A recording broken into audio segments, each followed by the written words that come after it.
Right, we're live. That's it. We are live. Hello, everybody. We are back again. Tonight we have with us, obviously, Master Wrenchman D. Do you want to say hello, D? Hello, D. Hello.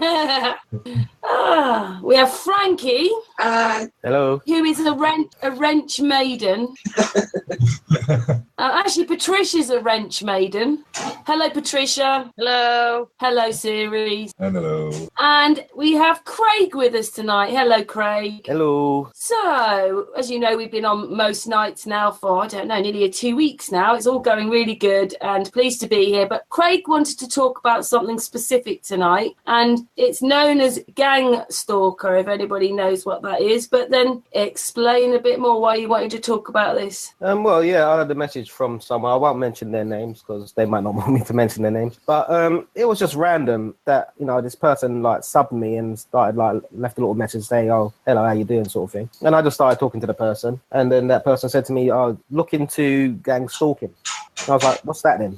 sort of thing. So anyway, I stopped talking to that person, and I looked at a video, and I thought it reminds me of the shadow people, basically. So at the end of it, when it's all said and done, what these people do is they do things to you on a sleight of hand type thing. So what they'll do, they will come into your house and swap things around and take things. So basically you like, "Oh, I left that there, but where is it?" Yeah. So and then like next thing you know, you go back and it's there again, sort of thing. So it's and they'll do things to your car and stuff like that. So basically they would harass you, sort of thing, but in a distant sort of way from you. So they won't show themselves to you all the time. And you know, I don't know why it happens. You mean they pretend to be your friends? Well, then they're not even friends. They don't even come to you and talk to you or nothing. That's the funny thing about it. I'm still looking into it. I'm not sure how it starts off, why they do this to people. But you know, they move things, they put things in place, and they sort of watch you and stuff like that. So yeah.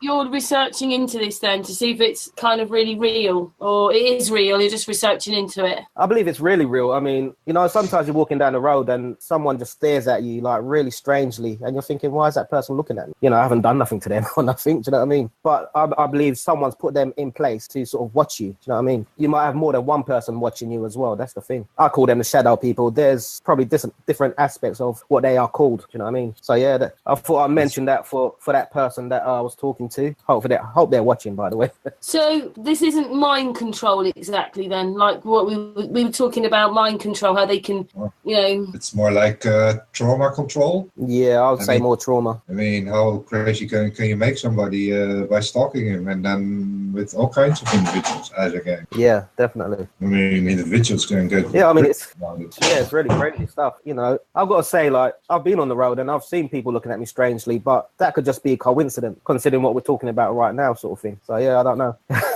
I think there's a lot of things that's going on that's crazy, like the reptilians and so forth. You know, it's a lot of stuff. Deja vu, the Mandela effect, all this stuff is, you know, crazy.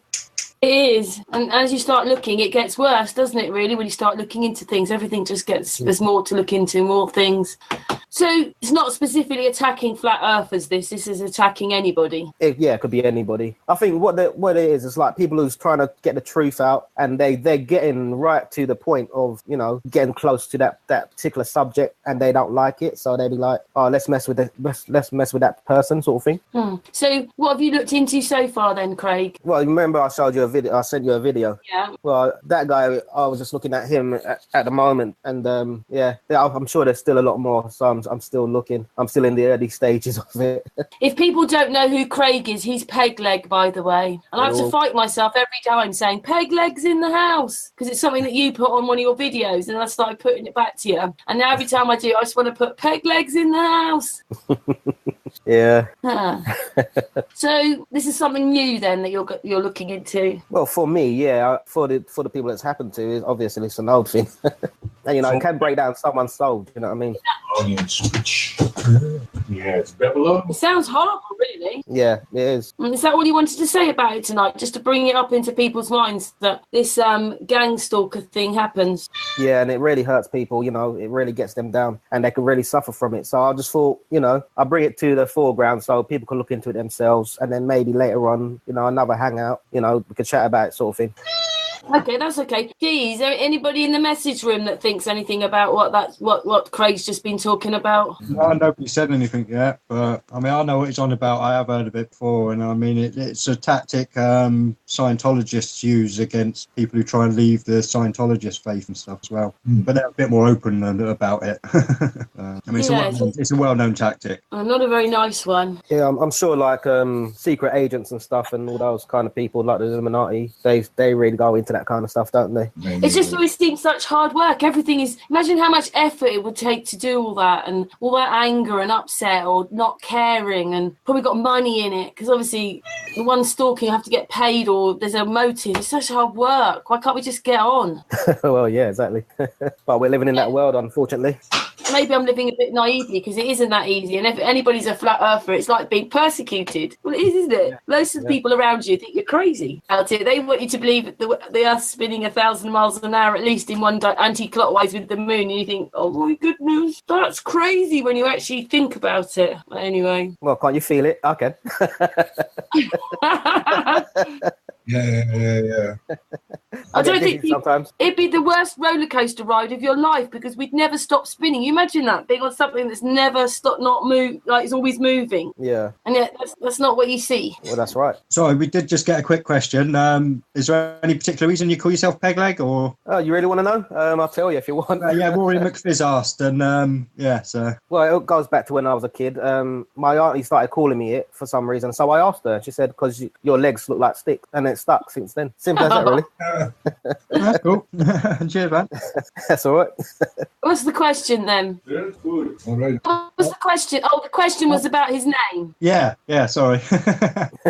No, I thought it was going to be about what we were talking about. Okay.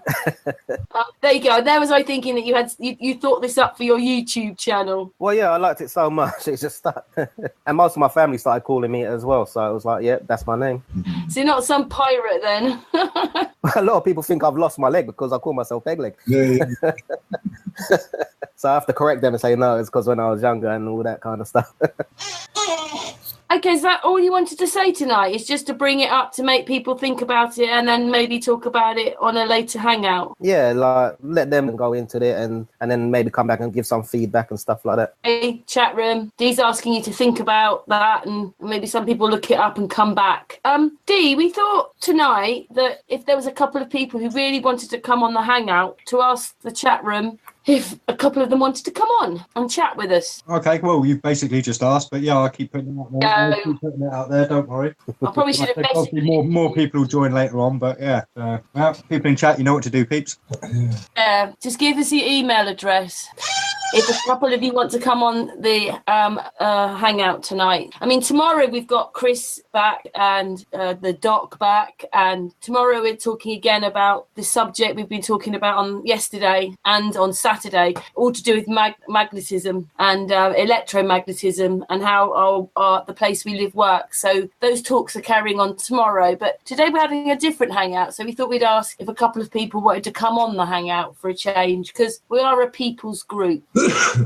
Do we wait or do we carry on? Carry on until someone comes on, I suppose, if you want. Was there anything else you wanted to talk about today, Craig? You've been making little videos. You've been doing your own little videos. Yeah, no, just little quick silly ones, but just to let people know I'm still around sort of thing. But yeah, I was watching a video, I think it was like 2 weeks ago, where the sun came up from where it shouldn't have come up, but it came up from the ground rather than from another place where it's meant to come up. And I thought that was quite interesting. I can't remember who the video was done by though. He set out some points, like some electric lines, say this is where it shouldn't come up and this is where it should come up, sort of thing. So yeah, it looked like it was made by a man, and a man actually pressed the button and the sun rose up. So yeah, I thought that was quite interesting. You don't think it was a real video? What, have you got the link then? Maybe we could watch it. I haven't got the link. I'll have to go back into it and give it to you on Sun and Moon Facebook. Okay, we're both just seeing it. Yeah, I don't know if it was real or not, but it looked quite good. Yeah, we watched one last Sunday where the pilot was saying that the sun went down to the west and then it came up hours later on the other side of the plane, and that's impossible because are they going east? Or which way were they going, series? Sorry? Do you remember which way that pilot was going the other day in that video we watched with Mike? I'm not sure which video. The green screen man. He put a video up saying the sun was going off one direction and then hours later it came up on the other side of the plane, but it was just hours. We watched it on our hangout. Wasn't it going down behind them, because behind them was west, and then in a few hours it rose in front of them because it was east. Yeah. Yeah, that's short night experience. Yeah. Probably, when he was way north, he would probably have the 24-hour sun. But it's just the light circle what is bigger at the poles, completely connected at the poles. And the higher you are closer to the pole, the shorter your day will be night. Again, I'm asking anybody in the chat room, do they want to come on tonight and be on the hangout and talk about something? You know, because we're talking about specific things. We know what we're talking about tomorrow. But today we could have somebody from the chat room with us. And the weight of suspense. The other day, loads of people wanted to come on. Nobody wants to come on. I'll give it some time, see what happens. You never know. So, okay then, series, you put your work out the other day and it seems to be doing quite well. Yeah, I hope that people actually wake up and see it. I know it sort of covers quite a bit of information, but series is, you know, from the beginning has decided that there's no rushing and go back through and go through it again a few more times so that people can understand it. Does FPV Angel want to come on, D? I've not seen anything that would suggest that. He says, hello, Karen. Oh, hello, Karen panel. Sorry, I'm trying to do two things at once. It's me. So what should we talk about tonight then? You're the host. Frankie, you got a subject? Well, usually it's been so intense this last few days anyway, with guests and doing the work, you know, like talking about stuff. So today was going to be a different kind of one where we were hoping maybe a few people from the panel would come on, but no one's answering. Frankie, are you in the chat room, Frankie, or is she there? What you got in them? Karen. Pardon? I'm in the chat, Karen. Okay. Yeah, and what you got to remember, Karen, we're on a little bit of a lag as well, and there's only got 27 watching at the moment, so I'm sure when the numbers start picking up, we'll have more people who want to jump on, maybe. I think someone wants a link. What's that? I can't put the link for the hangout in the hangout, can I? They have to give me some details and then I can add them. Yeah, no, do not put the link in the hangout. No way. I'm not going.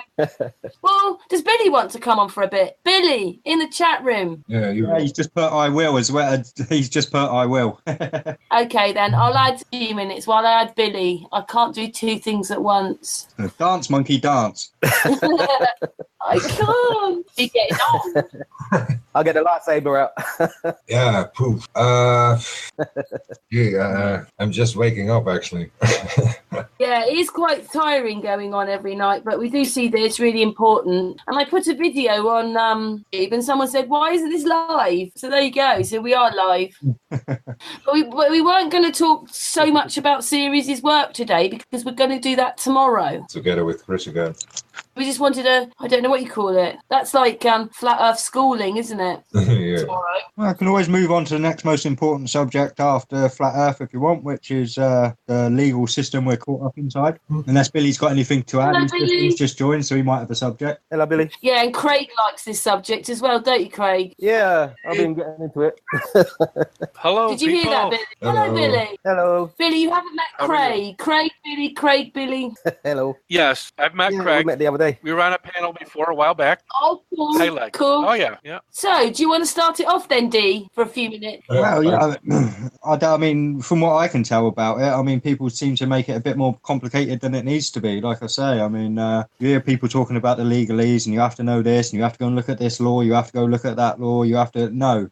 You just have to remember that do no harm, cause no loss. Like, where's the victim? Where's the emergency? That's it. That's really is it. That's And when you how talk you to a deal with the policeman- legal system. And any time you are approached by a third person, you are not in contract with that person unless you choose to be. So it's just a way of asking the questions that keep you out of a contract with that person, because sometimes just saying no is enough to get you into a contract. I know, the complete opposite of what you think you're saying. Bad, isn't it? Yeah, no, it is. But I mean, it's just about awakening to it all. And like I say, the debt system as well. I mean, I wonder how many people know just how valuable their signature really is. Yeah, I mean, you can write your own money. Michael Tully just put it out there, showed you exactly how to do it. You can write your own promissory note, pay off your mortgage, Yeah. do that. Quickly, about the debt thing. What I done was I explained to them and what you're doing, basically paid my debts. So thank you very much. And can you just like You're breaking up. Craig, just for that moment, was you a broke up then. They sent me Craig. another letter. Craig, can you just say that again because you just broke Okay. up for a minute? Okay, which part? Just say about the last little bit. Oh yeah, so what happened was I come off the call, they sent me another letter. Up and down, person doesn't listen back, no phone calls or nothing. So I don't know if it's worked, but at the moment it seems like it has. It's just the way you use your words and you know what you're doing, sort of thing. Yeah, what do you think, D? That's exactly it. I mean, it is. It's just about knowing how to say it. 'Cause, I mean, what people don't realise is, I mean, a lot of the way people approach this will get them into like bankruptcy and stuff. So they won't be able to get credit. They won't be able to get this. They won't be able to get that. But if you do it correctly, you can use that system. You can write your own money and pay it all off that way. That's what I mean. And you're still in the system, using the system against them. So on to the next stage with just more about how they do that then, D. Basically, you write your own money. Like I say, it's because your signature has all the power. Your birth certificate is worth billions, quite possibly. And it's about tapping into that potential and signing off against it and discharging your debts against the money you have on your birth certificate, basically. That's your corporate bond. What is sold for, what is it, how many, 55 million when you retire? Yeah, it's ridiculous. I mean, it's like in the States. Why do you think they give criminals like 3 or 4 life sentences consecutively? It's not so they can punish that person. It's so they can keep claiming money on that bloody birth certificate like 3 or 4 times after this guy's died. Yeah. They don't really need taxes, do they?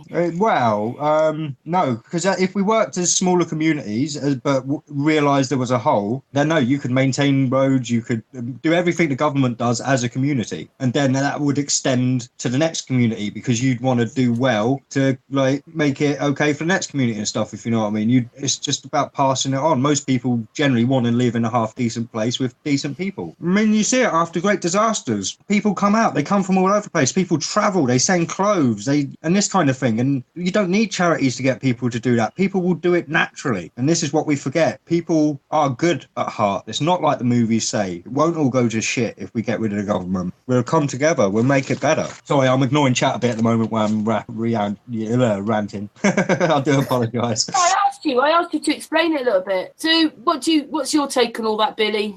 Yeah, I heard about that. I'm still looking into it. You know, my life's worth nothing as far as that goes. I've had a lot of medical expenses, so they can claim anything they want on me. Frankly, I don't care. Getting this out about the 4-dimensional square Earth, flat Earth, is more important to me than focusing on finances right now. Yeah, no, I can understand that. Like I say, this for me was, like I say, this is the next thing we need to uncover after the flat Earth, because this is what will set people free after the flat Earth. Yeah, actually find a ways to end this slavery and where we still keep suffering in that sense. Right, you heard the old saying, you can't get blood from a stone. So if I want to owe anybody anything, it's the bankers. So if I was to die today, the more I owe them, the better off I'll be. Well, this is the thing. You don't owe the bankers anything, because everything you do for the bank is done through your capitalized name. And basically, that is where you are stuck, if you know what I mean. All you really need, I mean, if you don't mind going bankrupt and not being able to get any credit for 5 years and all this kind of stuff in the UK at least, you just literally you keep putting no contract on the letters that they send you. No contract, no contract, no contract. Send them back, send them back, send them back. Go for the courts. No contract, no contract, no contract. And that's all they can do. They can make you bankrupt. That's about the worst they can do. And if you want to get out of the system, that's not such a bad thing for most people. Yeah, I mean, there are ways that you can discharge that debt against your birth certificate. I mean, I'm not exactly that far into the rabbit hole. I just know there are, but yeah, I'm just looking to do promissory notes. Yeah, so I can buy a house and stuff like that. Well, it's not quite that simple. Like I said, it could be. Don't get me wrong, because in essence, if you sign that promissory note that you've made and hand it into a bank, they have to give you that amount of money because it's legal tender when you sign it. But yeah, exactly, it goes against the spirit of the promissory note, if you get me, because the spirit behind writing your own money is to clear off the debt so you can get out of the system, not so you can go taking loads of money from the system, which is going to obviously still create more debt, still make the value of the money at the time lower because you're making more money and blah blah blah blah. So like I say, I mean, it shouldn't be abused, but it should be known that it can be used. Yeah, have you looked into the Bradbury pound or anything like that, D? The what, sorry? Bradbury pound. No, that's not a term I've heard. Look into that, it's quite interesting. So Bradbury pound? Yeah. Okay. Because basically an MP brought it into effect, but we've seemed to forgot about it. But it writes off a lot of things, do you know what I mean? And it could bring us back to the way we should be. Yeah, in a way, I wish Richard Beer Guy was here because he's really knowledgeable on this stuff. He's looked into this stuff big time. Yeah, allegedly he looks into this. Yeah, stuff allegedly as well. Dave as well. He's another good one. Yeah. For that. Yeah, I've heard about it, and I really haven't had a chance to research it out. It is interesting. It's very interesting. If I could do that, it'd be great. There's so much to research. There's so much going on. It's right now, Well, I know for if you're into that and you have the time, then look into it. I've been just Yeah. buried studying just about sundials, for example. I haven't had a chance to look into anything else, and I will look into it maybe when I get some time this weekend coming up. I have been hearing it. That's the big buzz going around now. it would take a lot more than the weekend to look into it, but Definitely. Well, it probably will, D, but check out a website called getoutofdebtfree.org. Yeah. I mean, I think Okay. it's a UK website, but Yeah. it might be a good basis for a start because there's forums on there, so you can go and talk to people about this. There's templates for letters and all sorts, so it's a really handy site to go to. And anyone else in chat in the UK or anywhere, if you're in debt, looking to get out of debtfree.org. Yeah, that's a good one. That is Hopefully, we start changing our lives a little bit because that's what needs to happen. definitely. right. You know, like we had Jimmy on here a few weeks ago. Actually, we were live, weren't we? We did do a live one with him where he's doing microgreens, which you don't need a land. You can just put these in your windowsills. Oh yeah, I've heard Some of of that your one. own stuff. You only need Yeah, a I'm bit quite of lucky. water. I'm quite lucky. I've got a garden and I can quite easily put a greenhouse there and do it that way. But I haven't started yet. I should though. It's never too late. Yeah, exactly. We have got very sort of comfortable with the supermarkets and them directing everything, haven't we? Yeah. In a way. But I mean, it's set up that way, isn't it? It's set up. Yeah. You know, someone said, oh, that's not true. But 20 years ago, our grandparents and whatever, they would be having little vegetable lots and, you know, growing their own vegetables or allotments. And now they tear the allotments down to put houses on, don't they? Yeah. I mean, we live in a sort of throwaway society anyway, I suppose, don't we? But maybe slowly we'll just come back into being who we should be. Well, I think like when the EMPs hit and all that kind of stuff, we have to, especially after like the World War III stuff's going to happen. Do you know what I mean? Something's going to have to happen because I know we don't believe in that system anymore because, you know, UK had an election a few weeks ago and I don't reckon any of us voted. But, you know, you can't go to your MP for anything anymore. You can't deal with education. You can't deal with money. You can't deal with health. You have to go to the council. So what's the point of having an MP anyway? Exactly. You used to be able to go to him and then everybody was moaning the county councils didn't have enough,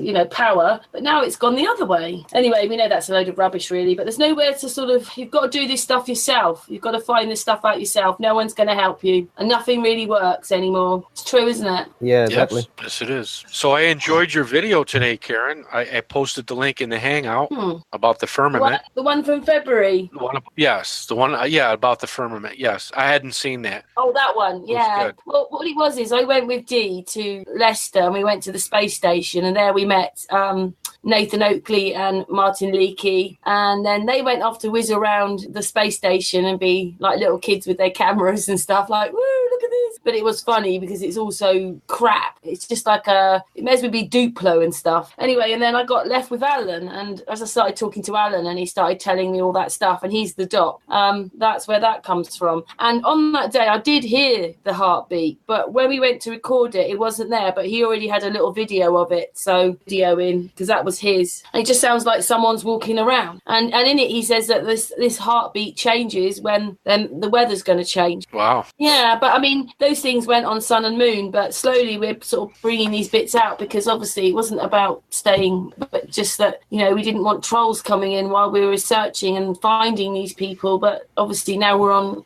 live Hangout, so things have changed a little bit, you know, and we've done things slowly. And in our group, we've had many Hangouts, but they've been private, so just in the group, for the group. But now we're coming out a bit more. So hopefully, yeah, we're turning this into an everybody. This is a people's group. It always was. But we just want people hopefully on the journey with us, and we come together more. Learn more, learn more information, like you do about the league, like Dee's just been talking about. There's just so much we don't know. It's all sitting there and we don't know it. Yeah, exactly. I was watching something today. There was a black lady, and she was saying that if you want to break the code for seeing reptiles and all the other things in front of you, you got to say a mantra 3 times, and then you can start seeing these entities before you, sort of thing. I thought that was quite interesting. I don't know what your take would be on that, really. Billy, Billy, do you want to answer that one? Yeah, I I'm not too much of a subscriber to that kind of stuff. They're probably interdimensional, and where outer darkness exists. And if they have some way of summoning these people from the outer darkness or another dimensional, and that's what they've been keeping hidden, and maybe that's what this CERN or anything, and it's not so much that they're opening a portal up, it's releasing these people from the outer darkness. I don't know what they're doing, but all that stuff is strictly forbidden in the Bible, of handling the bones and drinking the blood and conjuring up spirits. So they must have the ability to do it if it's forbidden. And it's a scary thing to believe in, but this is our reality. We live in a spiritual realm. Yes. And they use the evil spirits to their advantage. And where they deny your good spirit, the ones that are good people, that you even have a spirit and it exists. But remember this, your good spirit can overpower theirs. That's why they cheat. They're cheaters. They cheat at the game. And so therefore, if they have to cheat, they'll know we'll beat them. But they have everybody so dumbed down and asleep, all of their mechanisms and all of their programs and everything are in place. And we have allowed this, we have trusted them, and they're getting ready to portray mankind in a very worse way. We don't know if it's like we were talking the other night, whether it's going to be some kind of mass hallucination, alien invasion, World War III, natural disasters. They might cause something like that.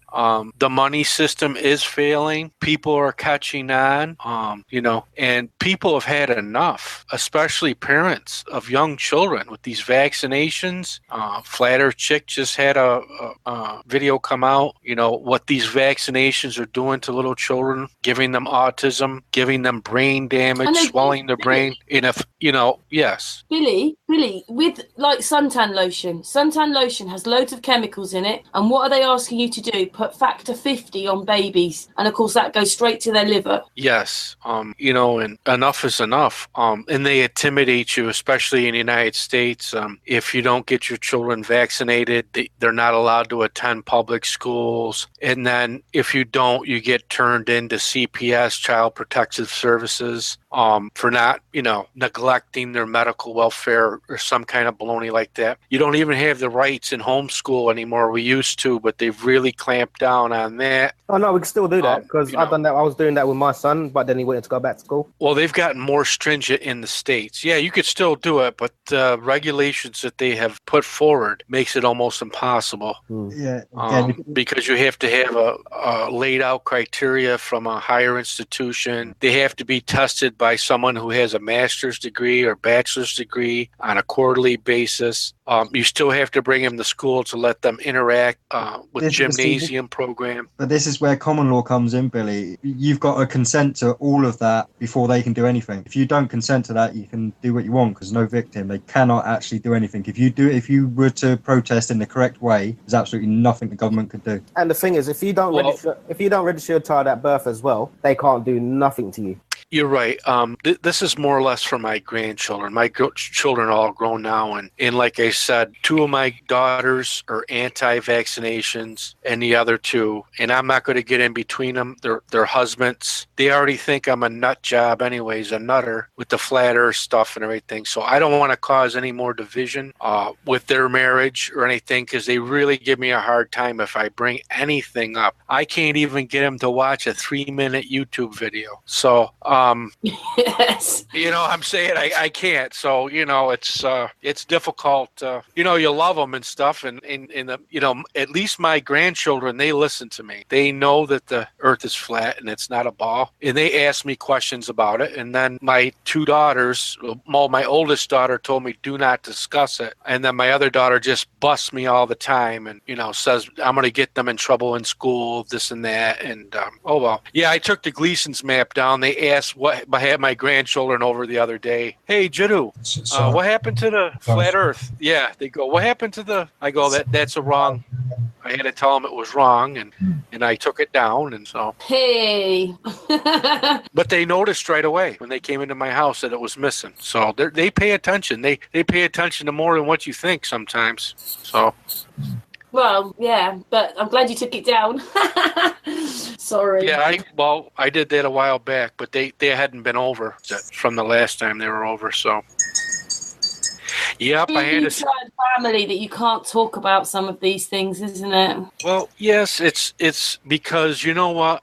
It scares a lot of people, especially younger generations. They're starting out their life. They've gone to college. They have student loans. They bought a new car. They're starting a career. They've started their family. And to tell them that they've been duped, lied to, programmed, and that you can't trust this world system is nothing but a facade, a false reality that they have painted for you. And it's rapidly coming to an end. I hate to break it to you people. I don't know how it's going to end or what's going to go down, but these people have been preparing for something. And this is not a new idea. These people have been doing it multi-generational. Wicked families from one generation to the next have been planning for our demise, to put us into slavery and to get rid of a lot of us. And if you don't believe in any of that, you're naive. You are very naive. And I'm not going to argue with people anymore. You could take it with a grain of salt, but you're going to take it whether you like it or not, because I'm not the one who did this to you. I'm just trying to bring it to forward, bring it out into the light, and study it for yourselves. And then once you realize it, your eyes will be opened and you'll be put on the path of truth, and quit allowing people to deceive you. And the same thing, I hate to break it to you, is happening in our flat earth community. And it's sad. Now, whether these people are intentionally doing it, a lot of them are just uneducated and naive, and they're happy with the flat earth. But you can't trust anybody. Don't even trust us. Do the research yourself. If we tell you something, verify it. I got caught making a mistake about sundials. I had to go back and redo it. The sundials north of the equator point north. The sundials south of the equator point south. The sundials on the equator when the sun is on the tropic of Cancer have to face north, and you need an equatorial sundial. Then when the sun goes south to the tropic of Capricorn on the equator, you have to turn your sundial and face it south. I make mistakes all the time, and I apologize to anybody when I make a mistake. But thank goodness there's people out there that are paying attention, and they call me on it. And when I get called on something and I have to be corrected, I correct it. And that's all we're asking you folks to do. There's a lot of correction that has to go on within our community, and people got to stop arguing and look at the empirical evidence and look about where they believe and if they can prove their beliefs. That's all. I don't want to be called, I get labeled being a troublemaker. I am not trying to cause any trouble or division. Believe me, I'm not. Here at one sense, I'm telling you not to believe me. And on the other, when I'm talking out of my heart for humanity's sake, you can believe me, I am not trying to deliberately do anything to lead anybody astray or malice. I do make mistakes constantly. I'm only human. But we all learn from our mistakes, all right? So when you make a mistake, don't just keep doing it over and over again. Learn from it and move on. I've had to swallow my pride more than once. Billy, let me interrupt you. You are more than only human. You are so powerful. Come on, don't do that one. You are more than only human. You know that. And I totally agree with you. Yeah, Billy's a heart person though, aren't you, Billy? I love all people. I really do. And it's sad. I would like to have everybody come to the truth. Because you know what? We're all the same. We're all human beings. We were all deceived by wicked people. I'm sorry. Our brothers and sisters, our humanity, well, see, they separated ourselves from each other. They're the ones that caused the division. They're the ones that lied to us. They're the ones that program us with all falsehoods and everything else. And these people will be held accountable come the day of reckoning. Believe that. They already are. And, so I've been there. We all have been there. Until a couple years ago, I believed in the heliocentric model of the universe. And just till a couple months ago, I believed in the circle A&E map. I have been corrected all along my way. I've shared my journey with some people. I went from heliocentrism to geocentric, still believed in the round earth, went from geocentric round earth into the circular A&E map, circling sun and moon, and now I've abandoned that and I've been corrected. The sun and the moon travel in a straight path, and we live in a square D or rectangular looping space universe that is multi-dimensional. That's the reality. And people know I was crazy, multiple suns, multiple moons, and a lot of people don't listen. And now my answers I've gotten the answers how there's multiple suns and multiple moons, because in a 4D projection, the sun is everywhere you go. You're at the center of your own universe.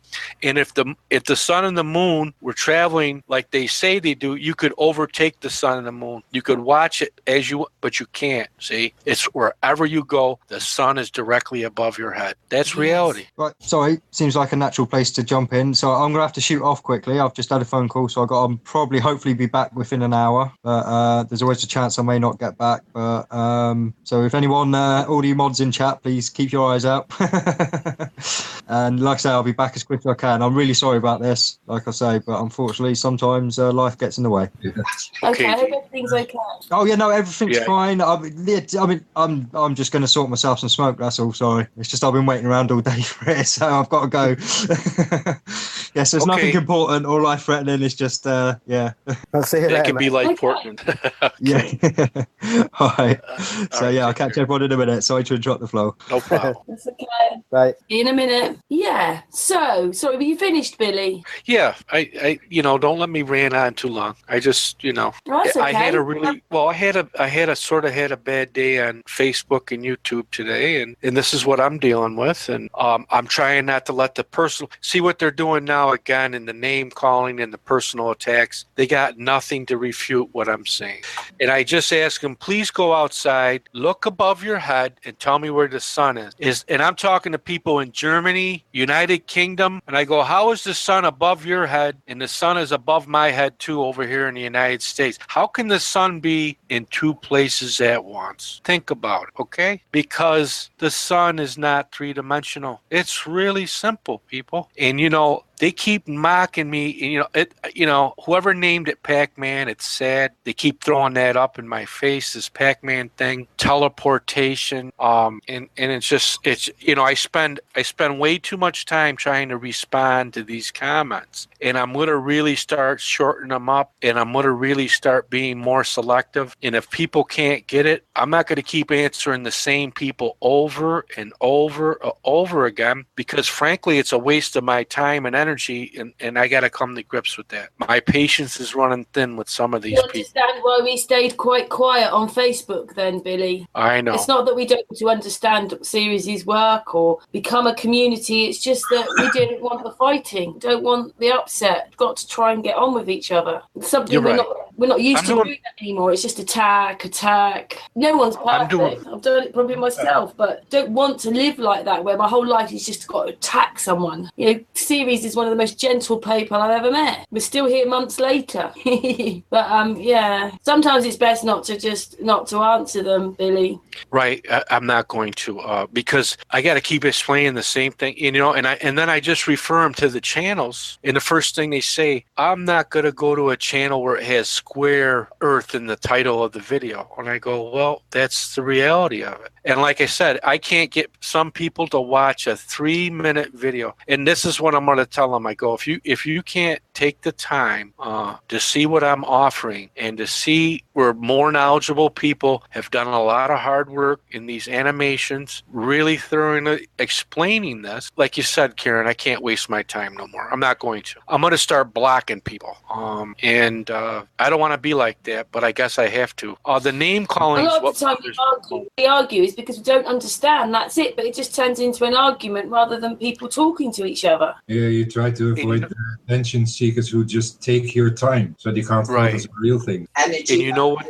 Energy, indeed. Yeah. These are flat earthers too. The majority of them are flat earthers, and I that's sad. The series worked out that a lot of people say, without sounding like I'm being rude to anybody, but a lot of people say that they're flat earthers, but they don't realise they're still thinking with the globe head about everything, even if they accept one part. And a spiritual journey is different. It means it changes you. Yeah, it's kind of only thrown out the model and never actually everything else what was connected to it. Same thing as kind of when you take the size of countries, for example, the whole thing about Greenland. Well, that's the same thing. There's the same lie from the same authority telling you that is the truth. When one is a lie, why would that be it? And that people have to see that everything is connected in this. That you actually have to throw out completely the whole idea of what science prevails the the world is, especially through movies as the add-on assumption of what there is beyond it, all based on our fiction. And we have to realize we are living in that particular fiction and completely break down the fiction to what reality is. And that's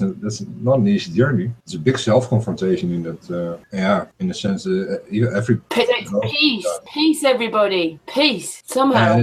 It's like when, to me, like I'm walking my road of freedom and people tend to, how do you call that, emotionally chantage, blackmail you by putting their feet on your road of freedom as to stop you from stepping on that. But yeah, I figure it's not my responsibility that somebody else puts his feet on my road. So I will step on it anyway. And then you get the sore feet complaining that they are so, poor is the wrong word, that they're so sad and that you need to help them, etc. And yeah, in a way, help yourself. That's the only way to get out of it. You can't use authority outside of yourself, solve things for you, while you have the complete and utter responsibility for that same authority. The only way to get your road in order is actually to take that responsibility and go on your road. Be the actual you instead of the created you through the system, because that's the only option you have. Choices. Well, yeah, figure you have choices outside the system as well. Can I just interrupt a second? Somebody in the chat room is asking where the link is to the 3-minute video. I think they're referring to the one you're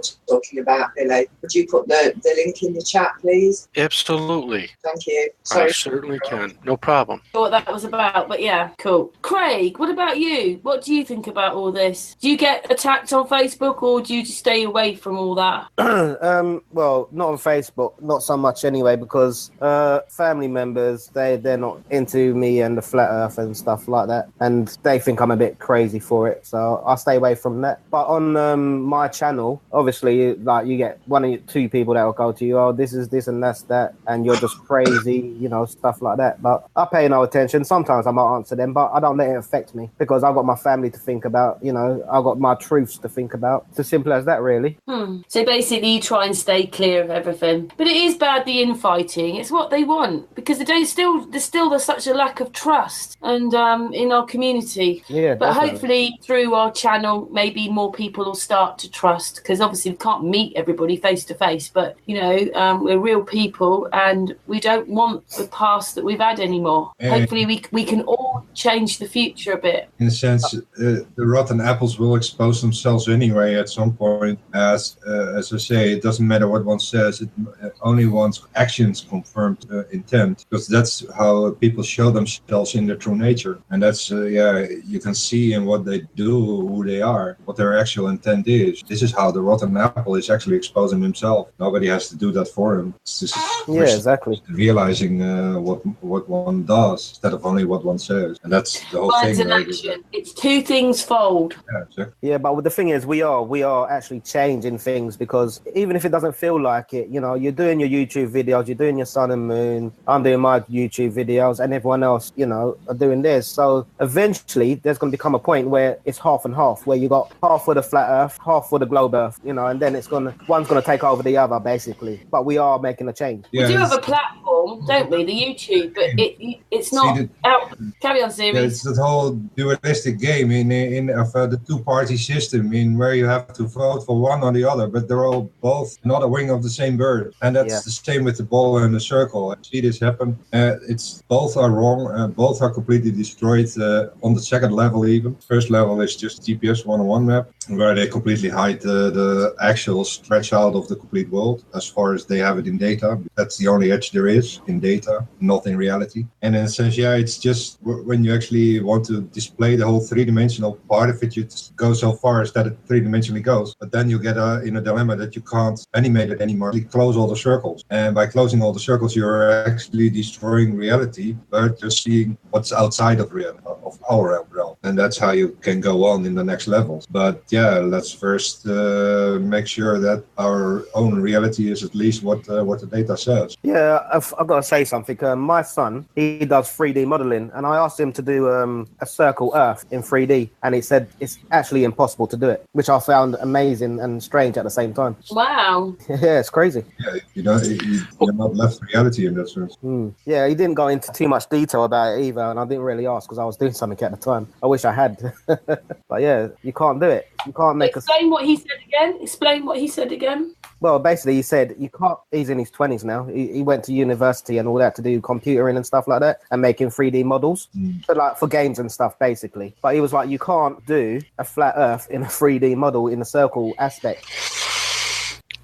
Yeah, crazy, isn't it? Patricia, Okay. oh, go on, Billy. You go. I'll ask Patricia afterwards. Go, Billy. Go. No, I dropped 2 3-minute videos in the chat box. One's by Free Energy and the other one's by me. So if you have any questions, a good starter is going to that Free Energy channel and watch a couple of his videos. He does a really good job of explaining with the 3D animations, the 4D. And then once you get grounded in that aspect and how you start visualizing it, then series model on the elevations where he uses the Google mapping system and he brings it up to 7 dimensions. And once you can visually see that, then you can understand how the heavens that we have above us, the stars, the sun, the moon, and the luminaries are circular and multi-dimensional on a square Earth. So we have a multi-dimensional system, infinite, stuck in a 3-dimensional finite box. So it's hard to believe you can go everywhere and then wind up nowhere, right back to where you are. And this is what they know. This is what they've kept hidden. And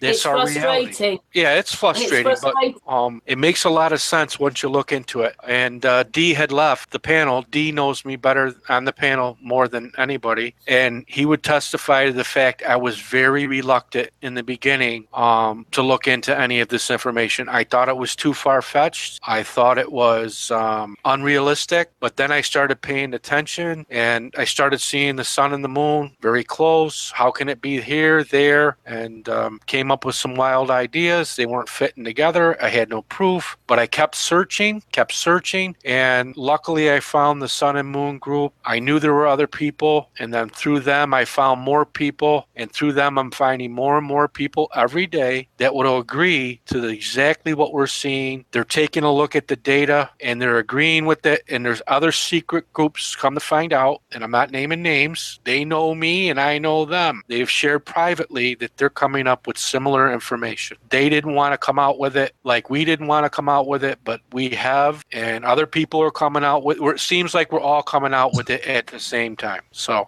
it's not coincidental. That you want to come out with it. It's just that you don't want to be trolled, ruined. You know what the people do. Yeah, so far, they can't deny anything from my stuff. So the only reaction so far I see is either very positive or just ignorant. And that's probably what we see happening with videos. Yeah, Billy, I've just put your video into watch later, so I'll watch that a bit later. Okay, great. Thank you. Patricia, I hope you don't mind me doing this.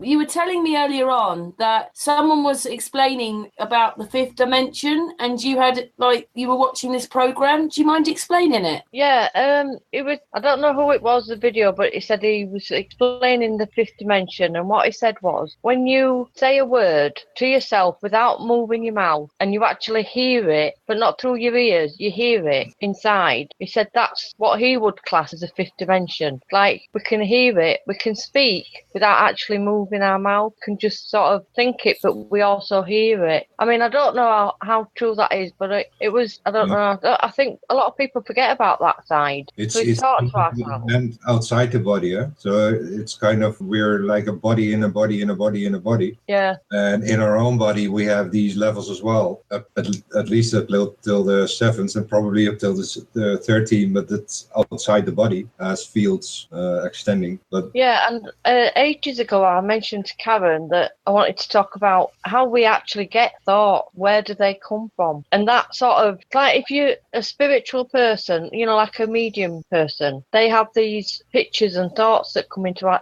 their head. Them, because I've had them myself. They don't actually come from me. I hear them. Patricia, you just asked a question and Martin's just joined us. Hello, Martin. Hello, Martin. Hey, flat earthers. Hey, flat Earthers. Hey, Billy boy. How's it going? Hey, Martin, how you doing, bud? I'm doing Hello, good. Martin. Hey guys. Hi, Frankie. I found this epic book in the library, right? And at the moment, it's better than anything I can see on the computer. So I've been having a read of this for an hour, and I started to nod off. So I decided to wake my ass up. Come on, yeah.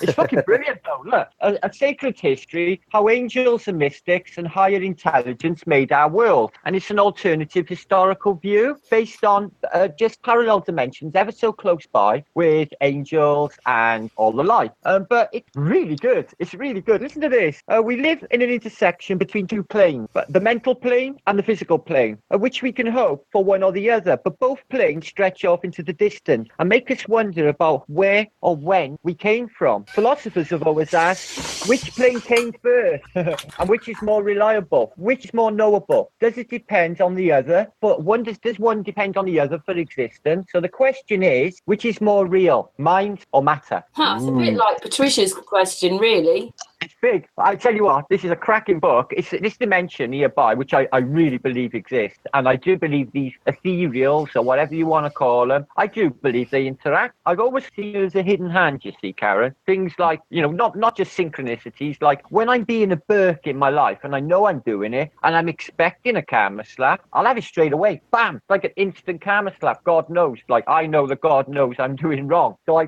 since I've stopped doing any wrong, since I've been a flat earther, and channeling my energies positively, for all of us, everything, the universe just working out and just falling into place in a beautiful synchronistic way. There you go. We were just talking about this, Martin, that when you wake up and realise what we're all living in, this whole thing, it changes you as a person. I can't believe how it's changed me, Karen. Honest to God. Do you know when you walk along, before when I was a bullshit globalist, right, I'd walk along and you'd have these real mundane bullshit thoughts, like about anything, whether it's to do with money, relationships, bullshit fantasy, things that were never real. Do you know what? Since I've been a flat earther, all gone. All mental chatter has disappeared. All I ever think about now is real and productive, and it's like it's just coming out of the ether all the time. So cool. Can I just say, Karen, what I've been up to tonight, because it's been a bit busy. I've just been over to Dells Beyond the Imaginary Curves, right? I had a little show tonight. I'm synchronizing or coordinating a mass sign put up, or trying to, for Great Britain. Well, the way my mind is working here, Karen, right, is if the guys in America can coordinate something and get it together, we're British here. We invented the fucking world. We can do this. So I thought, considering I got somebody in every city or every town in Britain, which I have, right, in myself, and other people who support me as well as Dell and other people, all their subs together, like James, Effie Addict, he got about 8,000, Dell's 9,000, all of us together, we can cover the whole of Britain, no problem. So I'm set for a day next month in August. I'm going to try, right, get everyone to make homemade signs on board. Well, we were working out, they got to be safe because they might use it against us. If we put them on bridges, they could come off, or they could let them off, cause an accident. You know what they're like, to try and discredit us. So we got to be careful.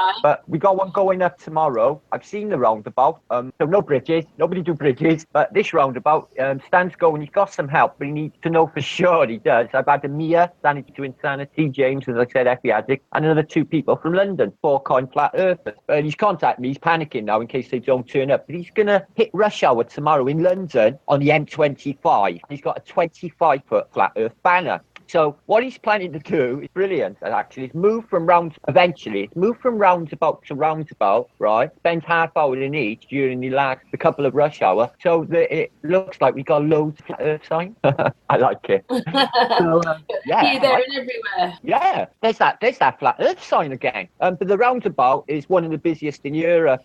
Must be 100,000 going through a rush hour. So it's sweet on that roundabout. He's going to watch it if he can. That's a big roundabout there. And I hope he takes care. Oh, over a footbridge, he's on my Skype now. Over a footbridge on the M40, which is the London Link Road, the road that goes around London. It's one of the busiest roads in the world. It's going to be epic. So this is tea time tomorrow. So we're just trying to coordinate. I keep thinking that people would be happy to muck in. Not a roundabout, no. Okay, Stan, I know. And do their little bit for humanity. It's only a case of, Blue Peter. You know what Blue Peter is, don't you, Karen? Making signs, standing spend Yeah. them. So, you know, I'm not going to go and ask people to give me funds. I'm just not. For putting up £1,000 signs, it's not happening. And so there is a way to do it, but in a grassroots, down to earth, normal people level, where everyone can see them. So that's what I'm aiming for. If everyone can muck in, make their own sign. I put one up outside my house here on the traffic light, and it's the main west route into Cardiff. A Welsh flag, put on my channel, Flat Earth, Google Flat Earth or YouTube Flat Earth, the Earth is flat, and I put it out there, but some took it down after 2 days. But little gestures, you know. So that's where I'm working on today. End of. Thanks, guys. Shut up now. I'm trying to wake up. I am. Hello? I don't know what happened there. It just completely disappeared. That doesn't surprise me. Karen, right? I'm watching Max Sad's video earlier. I put it on my channel just now. Listen to this, right? Patricia's, YouTube. It says YouTube Flat Earth, Research Flat Earth YouTube on that site, by the way.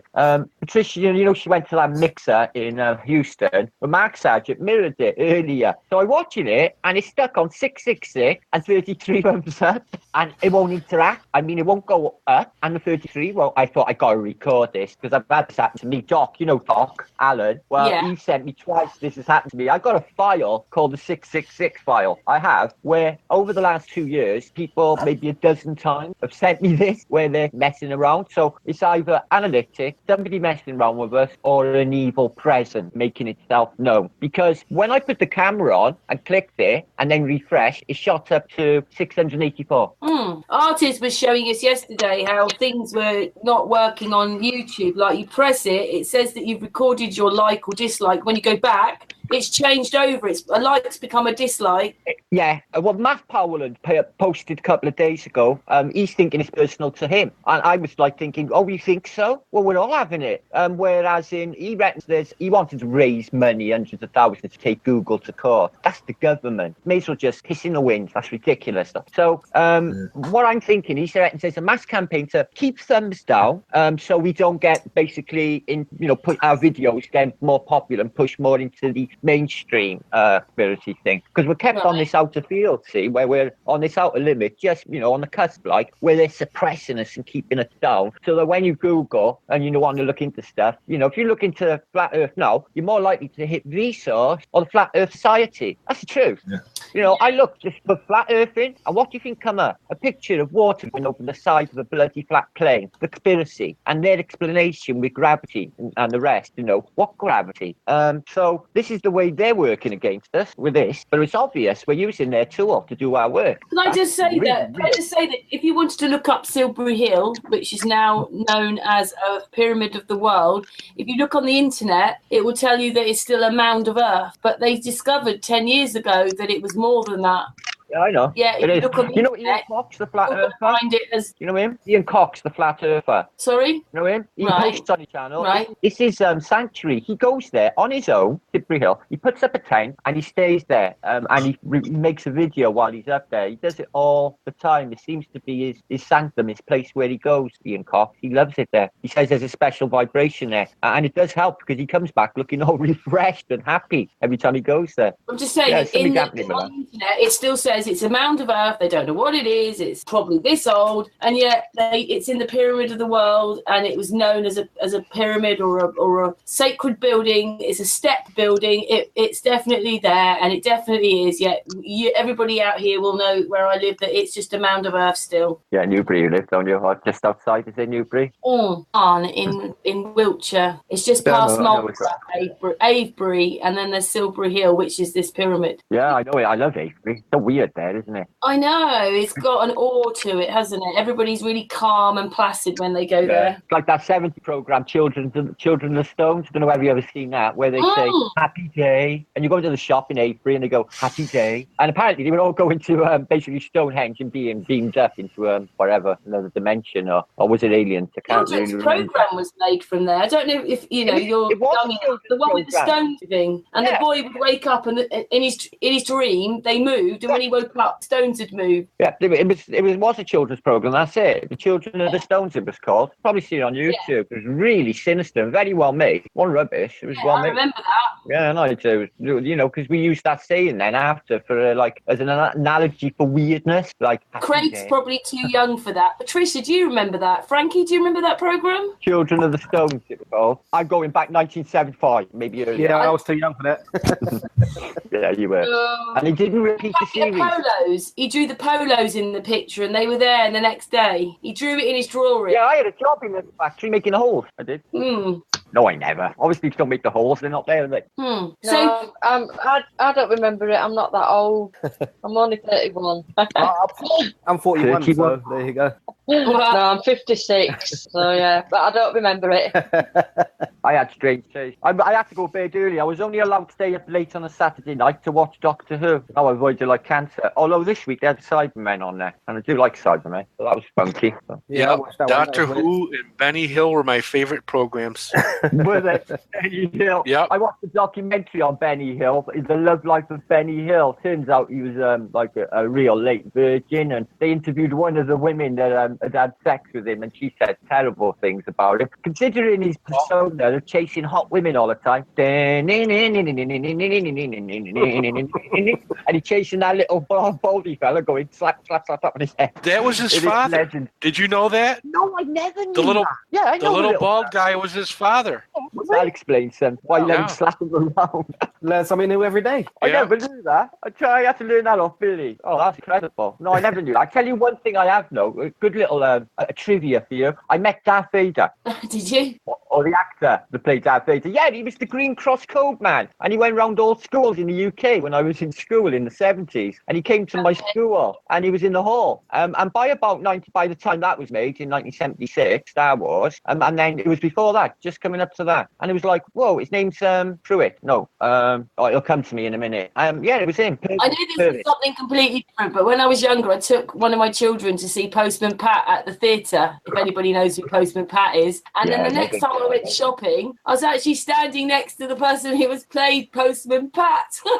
Who was that then? He wasn't a big known actor, but he was just... I went to one like that, and it was... But the worst thing about it, right, it was starring a Doctor Who, which was John Pertwee, and it was in a new theatre, Super Ted, which was really rubbish. But the starring actor with him was a guy called Vincent Spinetti. I don't know whether you know this guy, but he's from Cardiff. He's a really famous 60s actor. He's the guy who's sitting next to John Lennon in that very famous interview when John Lennon said, and psychopaths rule our world for psychopathical means. You know that very famous speech? Well, the guy sitting next to him, that's Vince Spinetti. And he was there on this really crummy children's programme, Super Ted. I thought, right, how the mighty have fallen. God, it's worse than Harvey Keitel doing insurance adverts, isn't it? How he's fallen. True though, isn't it? You know, how can you go from Reservoir Dogs selling insurance though? Isn't it pitiful? Yeah, or taxi driver. So you came on with that book. Talk a bit more about your book, because we were sort of talking a bit about that anyway, just before you came on. Patricia, 1 second. Patricia, say your question again, and then Martin go to his book. I can't remember what it was. Sorry. The fifth dimension, but it's in our brain. Where do we get the thoughts from? Right. Now, what it states here is there's an ongoing battle, right, which is ongoing between good and evil, the darkness and the light, in this ethereal realm, this dimension that's really close by. Now, we seem to be some sort of entertainment and amusement for these over on the other realm, right? They watch us, they can see us, and they interact, and we're tested. And when we fail, well, they just don't bother. You're not worthy. But if you are worthy and you're doing God's work, well, they know that, and they help you along. And what it says in here is their realm, where they are, is without time. So that battle of good and evil, which you will see in films like Clash of the Titans, where you see the Titans fighting with the gods in the sky forever. Well, this apparently is going on in their realm, and they use people who are worthy in this realm, because we're all on planes of existence. This is just one plane of existence. Plane, that's right, because we're on a plane. And we go on to another plane and another plane. But what it is... It talks about the harvest. Yeah. Then you have the wheat and and the actual harvest of the people who actually make it. That's the story so far I It get. touches upon it here in the first chapter. It's actually called the picture in the beginning is actually a flat Earth picture too. There's a lot of flat Earth references in this book, but they touch upon that just almost straight away. To be honest with you, the first chapter's very holistic. Softly Falls the Dew is the first chapter, right? Very subtle, but it's because of we're flat Earthers. The fundamentals, everything's just broken away now with spiritual journey. That I know Karen's on because she said live on Patricia's show. I was like, yeah, I'm exactly the same. This is what I'm seeing this as. Obviously, it's flat. Yeah. I don't even have to go there anymore. I don't have to argue that with my psyche anymore. The argument was over years ago. I just know. You just know. So you don't have to beat yourself up about that or argue with your psyche or make yourself mentally ill about it. You just deal with it. It's big, yes. You just deal with it. And then you move on to, well, let's find out what's happening with the history. Well, that's already found. We've already found out, guys, all of us, that's bullshit. We can just give it a 500 year timeline. Thank you for saying that, by the way, Martin, because a lot of people struggle with this. Okay, it's simple. Like ritual in the realm, and it's all part of one thing. It's part of this separation, this globe mentality, right? It's all part of the agenda. Everything that they do is to keep us in this lower vibrational form, so we don't become who we truly are. We're spirits having a human experience, and God, if everyone finds out who they truly are, right? These who are in control, who are using the same technique through shared knowledge of whatever esoteric hermeticism or whatever acts that they're using. But it's all down to vibrational quality at the end of the day and the invocation of reality. You can look at it in quantum mechanical terms if you like, because it's the nearest thing that we got for explaining how reality works. We don't know. Is it subjective or is it objective? Are we actually, because if that's the case, we're not actually in our room is in our head, and all of the world and all of that plane, and it's all actually academic, because if you close your eyes it's all gone and it's all electrical impulses. Apparently they say you're seeing in a screen at the back of your head. That's their explanation, but they're going I have a video about that actually on my channel as well about practice in your head. Fascinating field, Karen. There's so many aspects of what they say is consciousness received through a projected image. That's the way Rupert Sheldrake would try to say, from the morphic field, where psychic antennas and all information is not actually in our minds. Our minds are receptors. This is why I grow my hair long. I believe that it goes into the actual, believe that it's connected to my neural pathways, which help the Rosicrucianists believe the same. Like David and Samson and Delilah. I think that's the key. When it says in the Bible, that she cut his head off and took his strength. I think that's the key, the clue there, Craig. I really do. Same when they say, Jesus taught the spirit, the kingdom of heaven is inside. Well, hang on, there's still a creator because we're living on it. But no, I get exactly what they mean, because God is here, but it's everybody. Everybody is God. Everybody can be perceived as being a divine entity because that spark is divine. It's not even real. And to be honest with you, right, there's more solid than this realm. I've been there, right? This is solid. Can I just say something, Martin? There's more real than this. Go on, darling. I think that we'll give Martin a group hug for what he's just said. Oh, come here then. That was cool. It actually worked. Did you feel it? Yeah, thank you, Martin, because this is what Ceres is trying to explain to people as well. It's not just a piece of land we're on. No, it's not. You can look at it that, but that's keeping it in their materialistic sense. But that's what I'm trying to establish. Like, they're saying there's no separation between the spiritual and the material realm. But to me, the material realm is not all as solid. It's malleable. We prove this all of the time. It's subject to entropy anyway, and it's all going to dissolve or break and dissolve and disappear over time. But it's more than that. Like in the Matrix, this is not really the spoon, right? It's not really there. And then he basically bends the spoon. It's exactly that scenario. I used it myself. See this poker? This is made of steel, solid steel. It's Victorian. So I tried this same scenario, and I tried to alter my body frequency using sort of Bruce Lee mentality. Become the water. So I tried to become the iron bar. And while I tried to bend it, I actually made the freaking thing worse. It's straight. Yeah. You see that? To stimulate the molecules and alter them through the mental state, yeah. And that's something I'm saying about reality. And we can use that through intent. They're doing it for evil, and we can do it for good. But and we got to share it with people. You've got to say it's like Jesus walking on the water. He knew what he was doing. Do you know what I mean? Simple as that.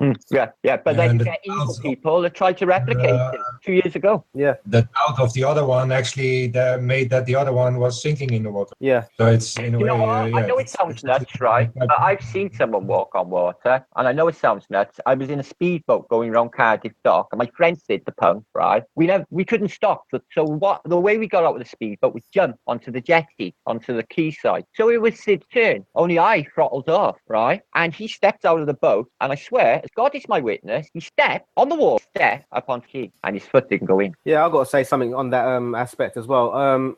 Back in London, I used to pick my kids up from a school, but I used to sit in the park, and there was like a little lake, and I was sitting there one day, and I just knew that if I got up, I could just walk on that water and I wouldn't sink. I didn't try it because I knew I could do it. Have you ever done long distance running when you were young? Can you do that? Cross country in school? Yeah.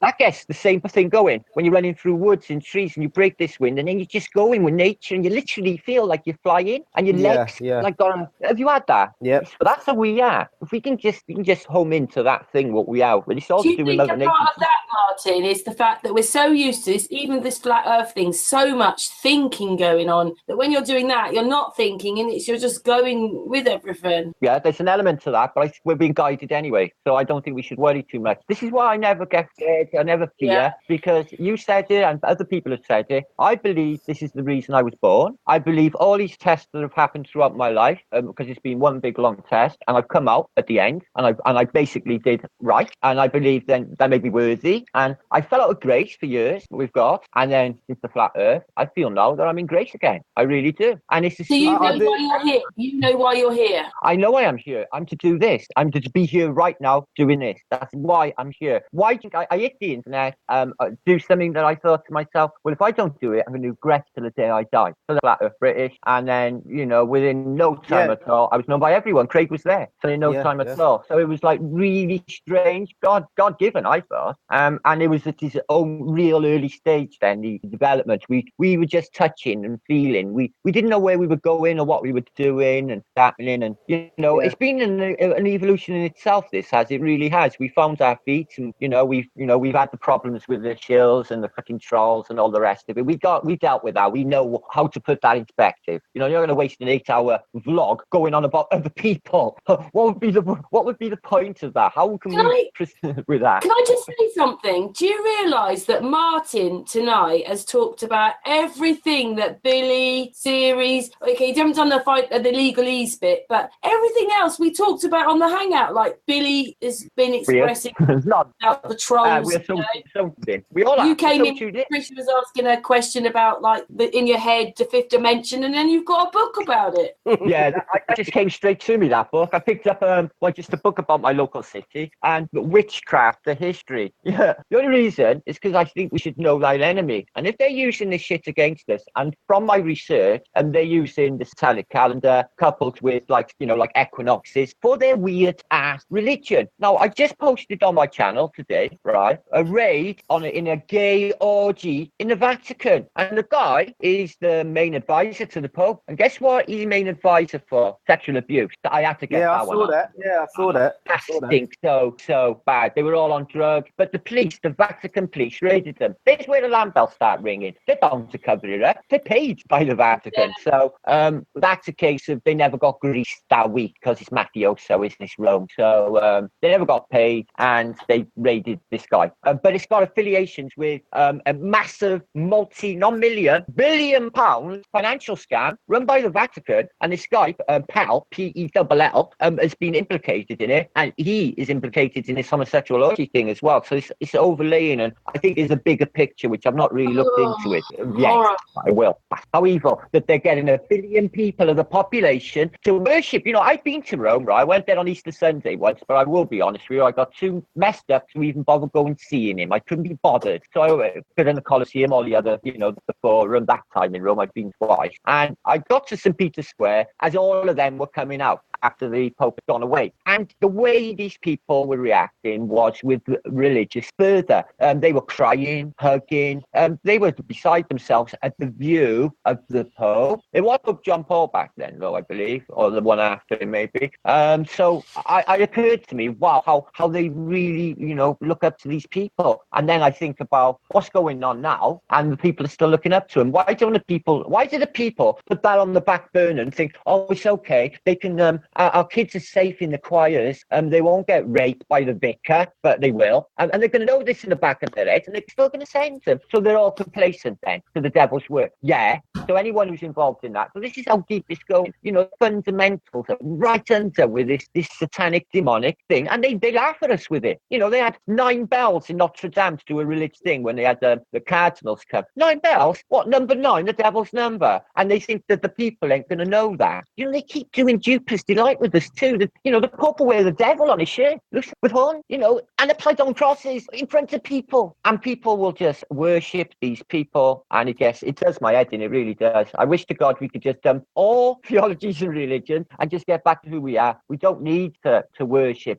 deities. This is how apparently all religion was based on. When Moses came down and they were worshipping a bull, and he smashed up the 10 Commandments and got his hair off. And there's us, well, not us, but people, worshipping anything that's come along in apparently the last 2,000 years, but which we know it's all been handed to them for device to people apart. They're Muslims, they got Mohammed. We're Christians, we got Jesus. Oh, they got Buddha. Oh, they got Krishna. To keep us all separated. Well, really, it's all the same thing. It's different names for the same thing. It's insanity, and it's all their device. Religion, got to go. It has to go. But you can still believe in these deities. Look, I got a holy band on here. Jesus is on there, the Mother, St. Francis, and all my favourite saints. So I've got my Christian beliefs. But what I'm saying is the way that they're controlling it. It's not the people, it's the control and the mind control. And who knows what they're saying in the pulpit? We're not there. The way that the pulpit, people will live by them words, carry it through their whole week. You know that? So you don't know what they're saying. They've already proved how many Jesuits have infiltrated the pulpits of Britain during the Reformation to subvert Britain. Now, there's a point. The Reformation. They knocked down every single building in Britain. How do you know that's not the high past? Just so happens to be 500 years ago during the Enlightenment, the Reformation. Yeah, something happened then, didn't it? I think they just wanted to destroy the past about the Israelites. Well, they did. Yeah, exactly. They whitewashed all the walls and made them Anglican, as you know. So all the walls of the churches that did survive in the distillation of all of the abbeys. I got Wales is littered with the ruins of them, but I got one church, one of the oldest in Wales, just by here up on my hill fort, my local hill fort. And underneath, medieval, they say, but it's got Queen Mary on there, and it's not the last Queen Mary either. It's the first one who says 1206 on the plaque. Yeah, I know. But underneath, they found a cellar, and there was all relief painted on the walls in beautiful colour and gold leaf of religious themes. But they just filled it up with concrete, and they've covered it, and they've left it down there. It's still down there. So that escaped, they said, Henry VIII Reformation. And I'm thinking, he dissolved all the abbeys across Britain, not so much in Scotland, everyone in Wales. So what was he hiding? And then I look at the plans and the blueprints for all medieval forts and castles on my research, and they're so advanced. If you've seen the schematics of a cathedral like Cologne or Barcelona, they reckon take 600 years to build. What, 6 generations? Lincoln Cathedral, the highest building in the world, till the statue actually the Empire State Building, the Lincoln Cathedral, 6 generations build, 6 generations. Do you believe that? All handed to us by these. No, it's not. Isn't it? Everything is alarm bells ringing me now. When I went into the Hereford Cathedral, Karen, see the map of Monday, I'm looking at, like, they had Pembridge in there, like, and it's like, whoa, hang on, what, that Pembridge School and Pembridge Boys? That's like from the 1200s, and, the antiquity was so fast. But then it occurred to me that these dates are put in stone. So, all right, well, you can just replace that or just chisel it away, just stone. So they can do anything. They can alter dates. There's some evidence of dates being altered, bells being altered, dates on bells being altered. So there is evidence that the dates have been altered. But if you work out about this Gregorian calendar, whatever we're on. These buildings had beautiful murals in them, and they've been painted over. They'll say they're just inherited somebody else's architecture. You look, I use the Winter Gardens and the Hermitage as an example because there's no better. If you've ever seen inside the Hermitage, it's like you could say to Peter the Great, in 1725, Peter, who's apparently, built this place on bones, the foundations, and say, Peter, who built this? And he would say, well, it's always been here. Because they're just inheriting these things from the civilization that went before us. Some cataclysms happened. They've got covered in silt and mud because I can prove it. I researched London, and up until they blame the Ice Age, but recent years, it was covered in silt. The London Basin. They cleared it to make London. They built Westminster on a silt bank. It was an island, and they cleared it. So it's all recorded. This silt exists worldwide. So something happened, and they've regained these cities out of the silt. They've told us that they have built them, and they've inherited it. Is my belief. That's right. That's exactly what I believe. And any evidence, they just smash away and waste away. Look, I was watching this week. You know the Labyrinth of Colossus. It's on the map of Monday up there, and it's one of the most prominent things on the map of Monday. So it's there on the map in 1290. So it's like apparently the Minotaur is in the centre. Apparently in World War II, Hitler sent a specialist envoy to the Colossus. It's actually in Crete, okay, to do with the Minoan Empire. Get there. So he sends this envoy. They go into this. It's such a vast labyrinth, right? This system is interlaced to this system. I don't know whether you know about this fabled system that you can go from London to Istanbul underground, and it's connected the whole of Europe from this time past. So this is part of this, and this labyrinth where the Minotaur is. Nazis went there and they done some sort of black magic ritual, and after they left, they exploded the hill and they covered the entrances. Back entrances. There are bits of the labyrinth you can visit on tourist trails and what have you. As soon as you enter the labyrinth, instantly you get a migraine. Your cameras and your lights go out or malfunction, and you feel a real depression. Something wrong with the place. There's so many of these places, and anything like that, if it doesn't go with their mainstream narrative of academia, they'll blow it up. Your arch and all of this in Baalbek has been destroyed, if it has been destroyed, by the way. And then they'll tell you by building a replica with a 3D printer and putting it in Trafalgar Square, the Palmyra Arch, and one in San Francisco. Oh, what's the significance? Well, it's the gate of Baal. Baal, as in devil worshipping lot. So, you know, they're just showing you that they're doing it. It's not ISIS. ISIS are under the pay of the CIA. It's them. They're destroying the antiquity. That could have been one of the reasons for the first Gulf War. As you know, when the museum at Baghdad got hit, the first people to turn up were not soldiers. They were Americans with sunglasses and suits on. They got out of Suvis. They cleared the place out. I've seen the interview with the woman who was in charge there. Whether she was lying, I don't know. They took all Sumerian artifacts, leading people to think that Sumatra or Sumeria is the clue. And what's the link with Sumeria? Oh yeah, the Anunnaki, the second son, and we're supposed to be mining gold for their asses. And when they come back, and they're due back. So they're doing that sort of narrative by these little predictive programming, such as that. They even chucked out there, they found a Vimana in a cave, and that's why they're doing it. The reality is they just want to watch the opium crop, so they make sure who has it, the money. I mean, but how deep it goes, guys, how deep it goes. I talked enough. You go. I think that's what a lot of us have realised. Oh, do you want to say something, Craig? Do you go, Craig? I know. Well, going back to what Martin was saying about, you know, the lost civilization of what really happened. You know, basically with like Christianity and the Vatican and how Vatican's changed things. I've been doing a little research into it and think something could be possible that the fact that, you know, the slaves, the black slaves that were brought over in ships and stuff were the actual Hebrews and stuff like that. That's all I want to say, really. Israelites. Well, Desmond Decker sung the song Israelites. Get up in the morning, slaving for breakfast. Well, that's what that song's about. He's seeing the black men as the real Israelites, and that's what the whole song's about. So there is a culture that actually does it, and there is some sort of thing. Well, I think that there could be a truth to it. Yeah, there's some truth to it, I think. If you think about it.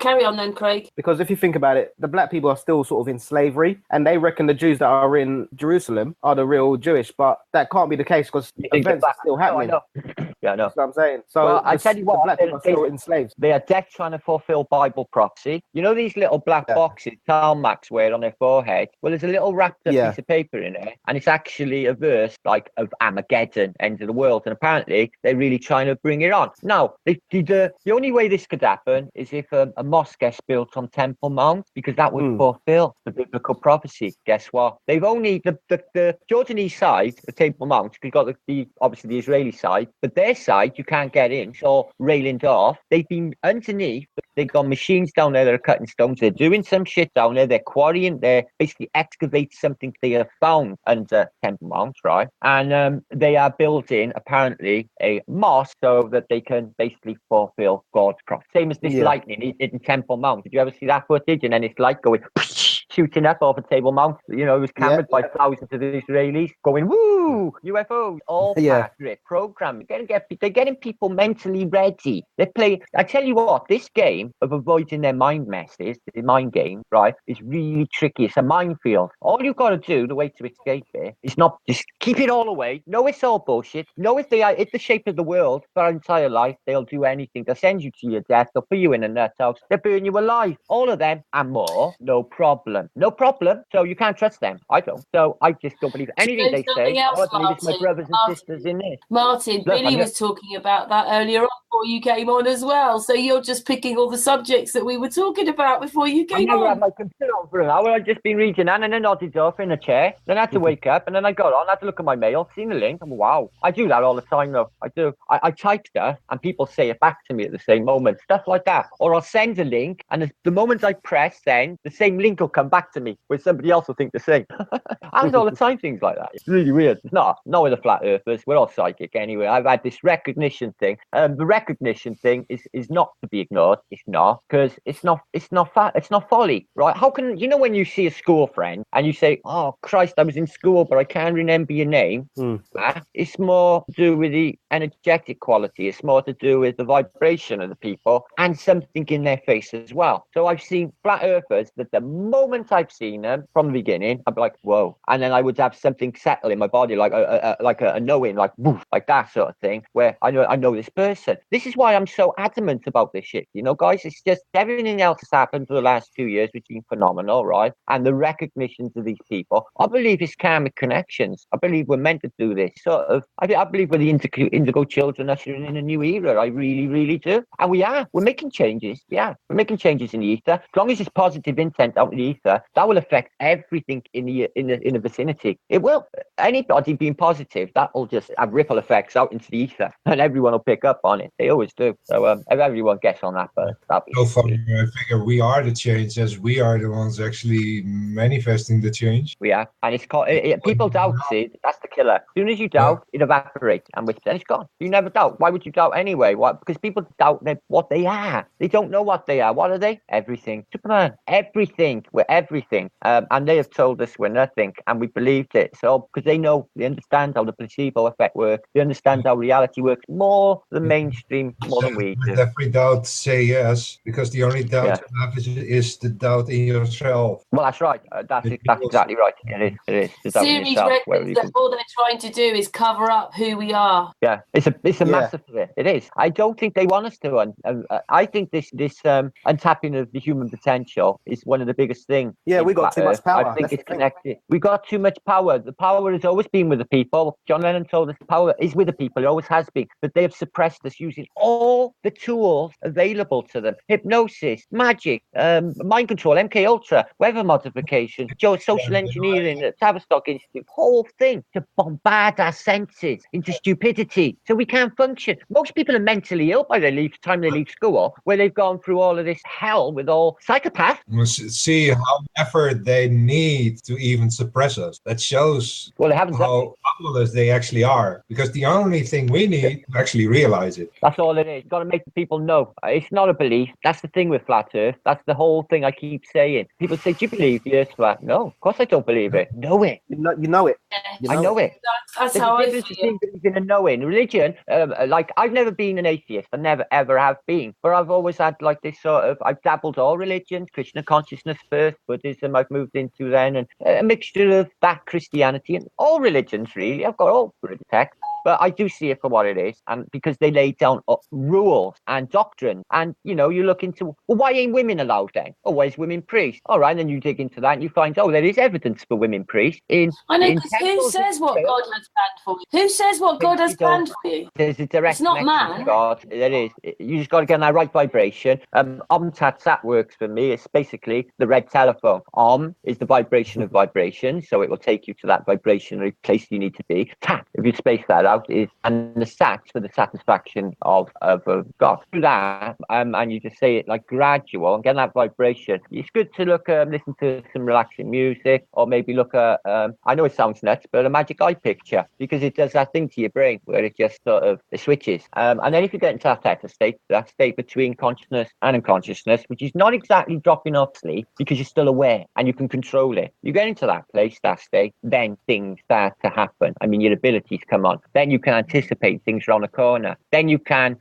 envision and make these things happen. I've intended things and they've happened and exactly like I wanted them as well. And I'm not joking, exactly to the letter how I envisioned them happening. They've happened even though they were seemingly impossible. You get me? Yeah, can I just touch on that? Like when you say you envision something happening, yeah, it's like sometimes I don't want to do something, but my wife does, and then I think something in my mind, and then something happens where we don't do that thing. If that makes sense. As wanting a cup of tea in your mind, and then 10 minutes later the cup of tea arrives on the table. You didn't make the cup of tea, your wife did. Exactly. But you intended stuff on it, and she's made it. This stuff happens with close quarters with man and wife. I was so psychic. Yeah, my son knows when I'm going to turn up. I went there today, and the front door was open. I said, "Did you look out the window and see me coming?" She said, "No, he knew you were coming around the corner." My son's just that connected with me, and well, I am really psychic. I always have been. I'm known for it. I mean, my family like it, and all my friends, everybody knows what I'm like. Welsh bit of family as well. I told you that before. Yeah, you did. I've got a Welsh side as well, by the way. This area I live. Have you? Have you? You look like such a Mr. Yeah, my dad's Welsh. Ah, my mum's Welsh. Garrett. That's not. Is that Welsh? Yeah. Fair enough. Somewhere along the line, anyway. I got Dee's back now. We lost Dee. Dee, we've got Martin here. Do you want to say hello? Yeah, good brother. I see you having a little crash out the back. I did the same today. Jamie's for a bit, wasn't you? Yeah, it was lovely weather. So you got to get out and get the most of it. It was a good little talk too. I was enjoying it, but I had to go out though. But I hate that when I'm in something and I gotta go and do stuff. I was into it. Yeah, I stayed longer than I should, really, but does it matter? You're not meant to be anywhere you ain't gonna be. If you think that for a second, you're completely wrong. Everything is laid down for you. You know when they say in the Matrix when she takes that shit over his belly and she said, "You don't want to go down that road." You know where that's going, don't you? Of course he knows where it's going. We all know where that road is going. We all do. And I tell you what, we all want to go home as well. And I don't mean your house, miss. Right in there, down there, primal. And we know where that is, and we're all going there too. And that's what this is all about at the bottom line. And it's this connection is to do with the afterlife, to do with karmic connection, and to do with God wanting this evil shit ended. And he's calling to the good people to all rise up. And no one of us have got a bad bone in our body for another human being. So we mean no harm for him. What we're going to do here is basically do a beautiful, persuasive, magical event. You wake up. I'm telling you it's possible, guys. All you got to do is believe. I'm telling you. People won't want to fucking fight. Why would they want to fight when they realise that they're basically on a creation of God's shirt and watching? They're not going to do nothing wrong. This is what most of it's about. People think they might have to atone for the shit they've done in their lives. They're worried that they might have to be judged for all the really shitty things that they do. And there's an element of truth in that as well. Karma will come calling for everybody. And if it won't get you in this life and you think you've got out lucky, wait till the fucking next time around, because you will never escape the karmic cycle. You will never escape bad karma. If you create it, any bad thing you do, you've already created it. Martin, you treat people as you wish to be treated. Yes, exactly that. You do. You want to be treated nice. I noticed Del was doing his comments tonight, right? He was reading them out. Hardly any of them were unpleasant. Yeah, I did my comments yesterday, and nearly everyone was abuse, personal abuse at me, coordinated abuse. And I'm like, because it's me. Do you see what I mean? It's like, it's a spiritual thing. The ugly, evil people will come at me because do you know the one my thing life. I thought, Martin? Maybe they're not really any worse, but the more you open yourself up to all this stuff and the flat earth and the realm and the, like you're investigating, researching, the deeper it takes you that way, it just opens you up and you don't want that life. They look worse. I think they're the living dead. Lost. Dead. It is. They're zombies, girl. I'm telling you, they're zombies. If I'm out there in the day, when you're a flat earth, when you look around and you think, God, all these people think they're on think they're on a globe. It's mind fucking to think how the brainwashing is so cleverly done, but not difficult to break out from because they got nothing to back them up, you see. Cartoons and a lack of curve. Can you give me anything they got right now? Anything? Invisible gravity? Anything? Nothing. No. They know they've got nothing. They based it all on a load of Masons that got a really, a bit of a fascination with big phalluses. They got to send up expensive fireworks and come back down and rob everyone blind in the process. Unbelievable that anyone buys it is what gets me as well. But like you said, why would people doubt? We all did when we weren't. With space, yeah. Like I was, I knew evolution was shit, Karen, and I knew, dinosaurs never come into it, but now I can obviously see. Nuclear bombs never come into it. Now I can obviously see. But I was aware of the. You think the dinosaurs are a hoax? Yeah, I know they are. Listen, this quantum manifestation is needing for a sentient being in order for us to see it, right? Dinosaurs, right, have got the brain of apparently an acorn, yet they're massive, humongous humongous creatures. I don't think they intellectually, there's no need for them to quantumly manifest this reality. And I don't think that if they were on a ball, they wouldn't need to exist for 125 million years on this ball. Why would they even evolved if that was such a thing? No, it's an absurdity. Plus, when you look into the bone walls and you know that they only did it to basically fill the Natural History Museum built by Prince Albert, they needed some new artifacts. They used these giant creatures, which were basically megalodons and things that did exist. But then they come up with these weird. They hired artists, graphic artists, to come up with the monsters, but they didn't come up with how the monsters would lay down and sleep or have sex. Because once you look at that, because people are doing it now on graphic, it's completely impossible. It's impossible. How does the T-Rex? How does a thalidomide T-Rex eat, Karen? Hang on, let's have a look at that. It's not. Isn't it? Can you see my problem? It's never going to be able to feed itself. It's not going to be able to do anything because it's thalidomide. It's ridiculous. And if it was real, it would topple over one step because basically it's a big blob on the bottom and it's a little tiny bit at the top. Nothing. Raptors, the whole thing. They found a turf and they built an entire dinosaur out of this turf and guessed what it looked like. Built a museum. The 1800s is the age of hope. They were, they had an eye for quality and that, but everybody was a robber. Everybody. Which were real. Some of the dinosaur bones in the museum are fake. They're not. No. And they will tell you that themselves. The ones they say they got, have a look. I've researched this deeply, man. They got some in the Smithsonian, they say, right? And they're under lock and key. If they are bone, it's chicken bone, right? And they use plaster of Paris and an epoxy resin they invented to make dinosaurs in museums. I'm telling you, I've looked into it. There's no.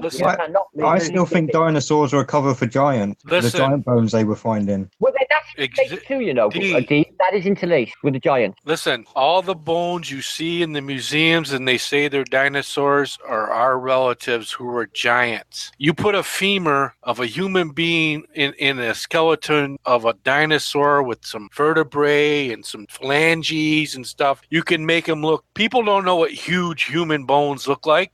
They can cut them, fake them. That's what they've done with them. They've made human bones, real human bones, into hideous creatures that never existed. The evil side, they got to pervert the human form with art or through basically messing with your body in one way or another. And that's the same thing. They would like sort of perverse the giants by making them hideous monsters. I can see their mentality with that, Billy. I really can. So who knows? Yeah.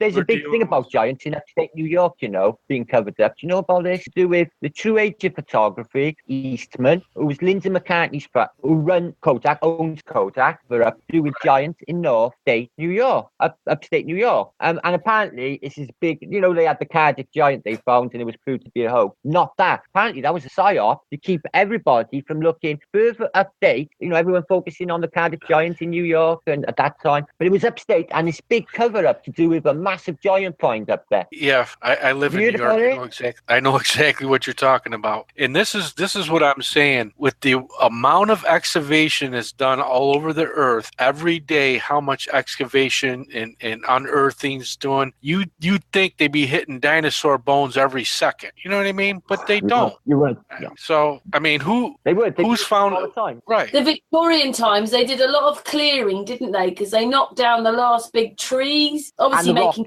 dinosaurs out of the giant bones. Can I ask you a question? Those trees you're talking about, the giant ones, I'm still trying to get my head around it because I've seen big structures that could be trees, but it's like, is it really a tree? Do you know what I mean? No, they can't go as high as they project then because that would be if you look at what we were talking about the other night with this magnetation and stuff, that explains stuff a lot better to me than ancient giant trees that were 300 bloody miles high and all that shit. You got it. Yeah. That's the key to a lot of this is the electromagnetic, the electrostatic charge in the air. It's a big key. I think that's what caused that catastrophe that's just passed as well. Is the build-up. I think I really do. And there's evidence for it. The Thunderbolts project support that as a cataclysm theory. Yeah. What about ancient technology?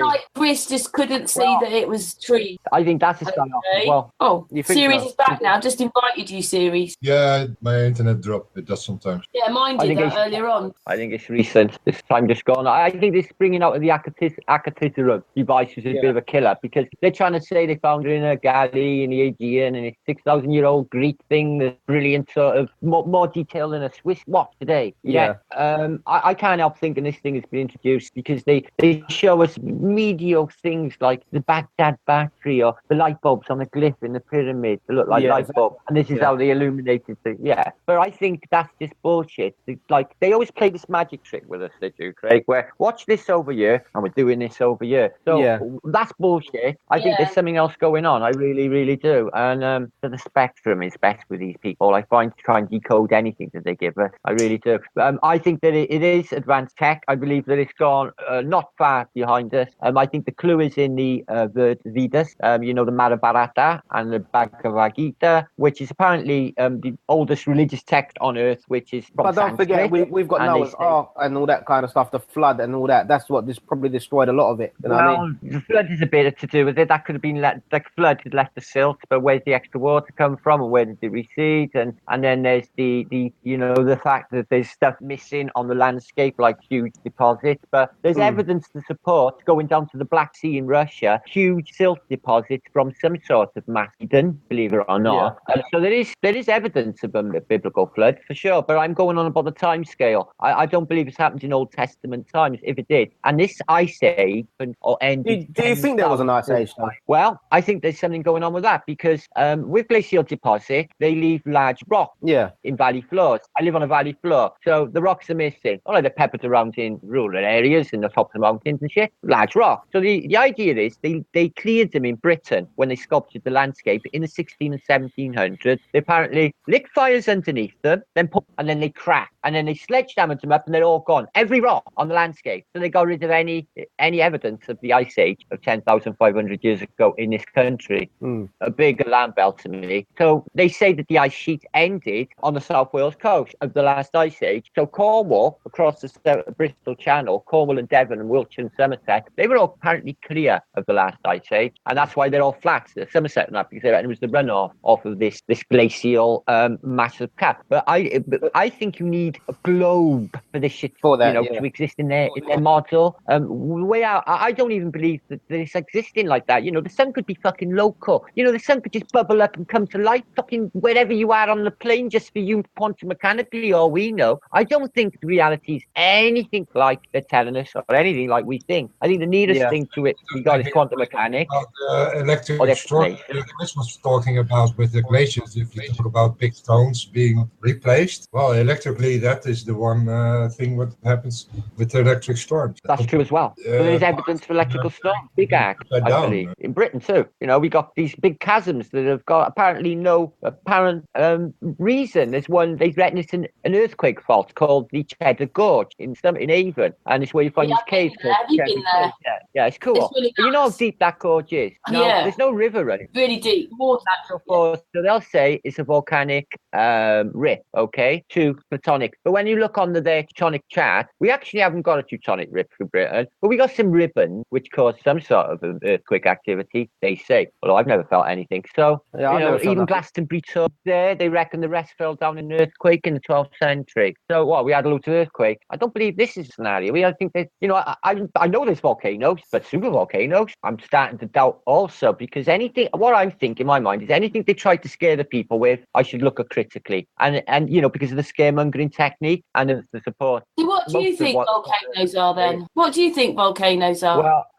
Well, I don't believe it's their model, excuse me. I don't believe that, because of the way they say that you got the crust and then the mantle. But, the only proof they got of that, is they went to the bottom of the Sunrise Trench and they reckon that the it's thinnest there between the crust and the mantle to hit the lava, they say. There, they reckon they probed and hit the lava belt. So believe between the crust, then you got the lava, and then you got the inner core, and then you got this. So all of that, they could never know, as you know, because nobody's ever going to go there, and they never ever will. Really theoretical, yeah. It's only theoretical, and if you could I've go got to say, I know here, this is all only. I know it's all only theoretical, but if you think about the way pressure works and all this, and what they found in the deep Kohler dig and everything, they found it was just so fucking hot down there, they couldn't go any further. So I don't see any reason now, after thinking about it and thinking about things, that there isn't a layer of molten rock underneath, but it's not caused by the heat of the core of the planet. It's caused by the pressure of the rock above it. So yeah, that's just just my thought anyway. You don't need them.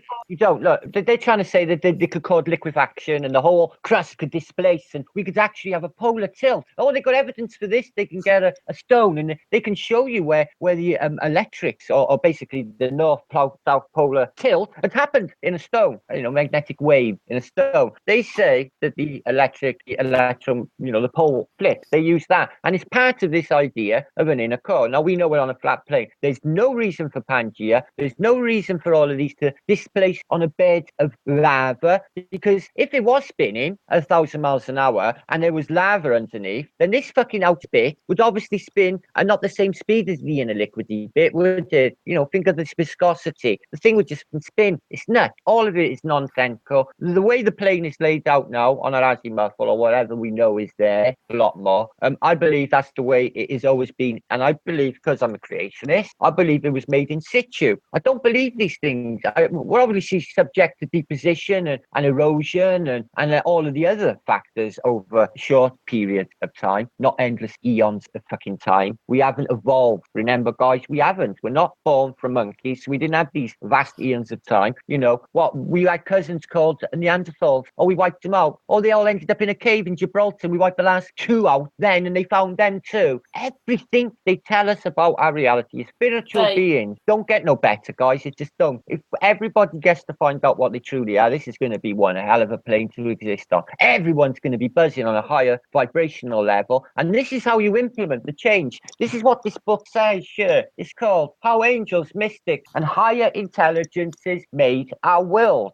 This is how it happened. It's not exactly how they're saying, guys. This Teutonic movement and everything moved out, and then it's all happened like that. Anything of their science, none of it's got any proof. It's bullshit. It's bullshit. What? India snapped off from Antarctica. All the folklores were probably the reality. Yeah. They told folklores, but they were probably the reality. You know what, Karen? First words in here says basically the prologue, right? And the first word says this story retold in this book, taken together, are told in a sequence, and it's sort of folklore history of the world. So you're right.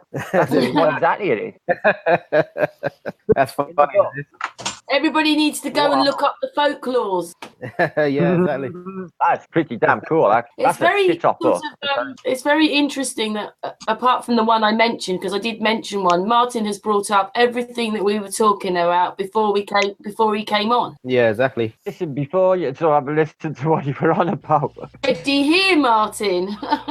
Yeah, Martin's a good man. I just kept the lids on. Oh, thanks, Billy. Good man. You're a good man. Yeah, you're all good people. You have a lot of information in there, don't you, Martin? Yeah, I got loads of stupid facts wasting and rotting away in there until recent years, and now suddenly they're needed. It's worth something. So that's weird, isn't it? Well, I just wondered why I was accumulating such knowledge and such facts over, sort of cramming as a hobby, cramming of information as a hobby. And then the internet arrived, after my fascination with books, and oh my God, everything is on you. So I just crammed everything that I could find. I wanted to know how everything worked. The internet was there, although the information is all them, and it's limited again. All brick walls again. Yeah, they can't find it.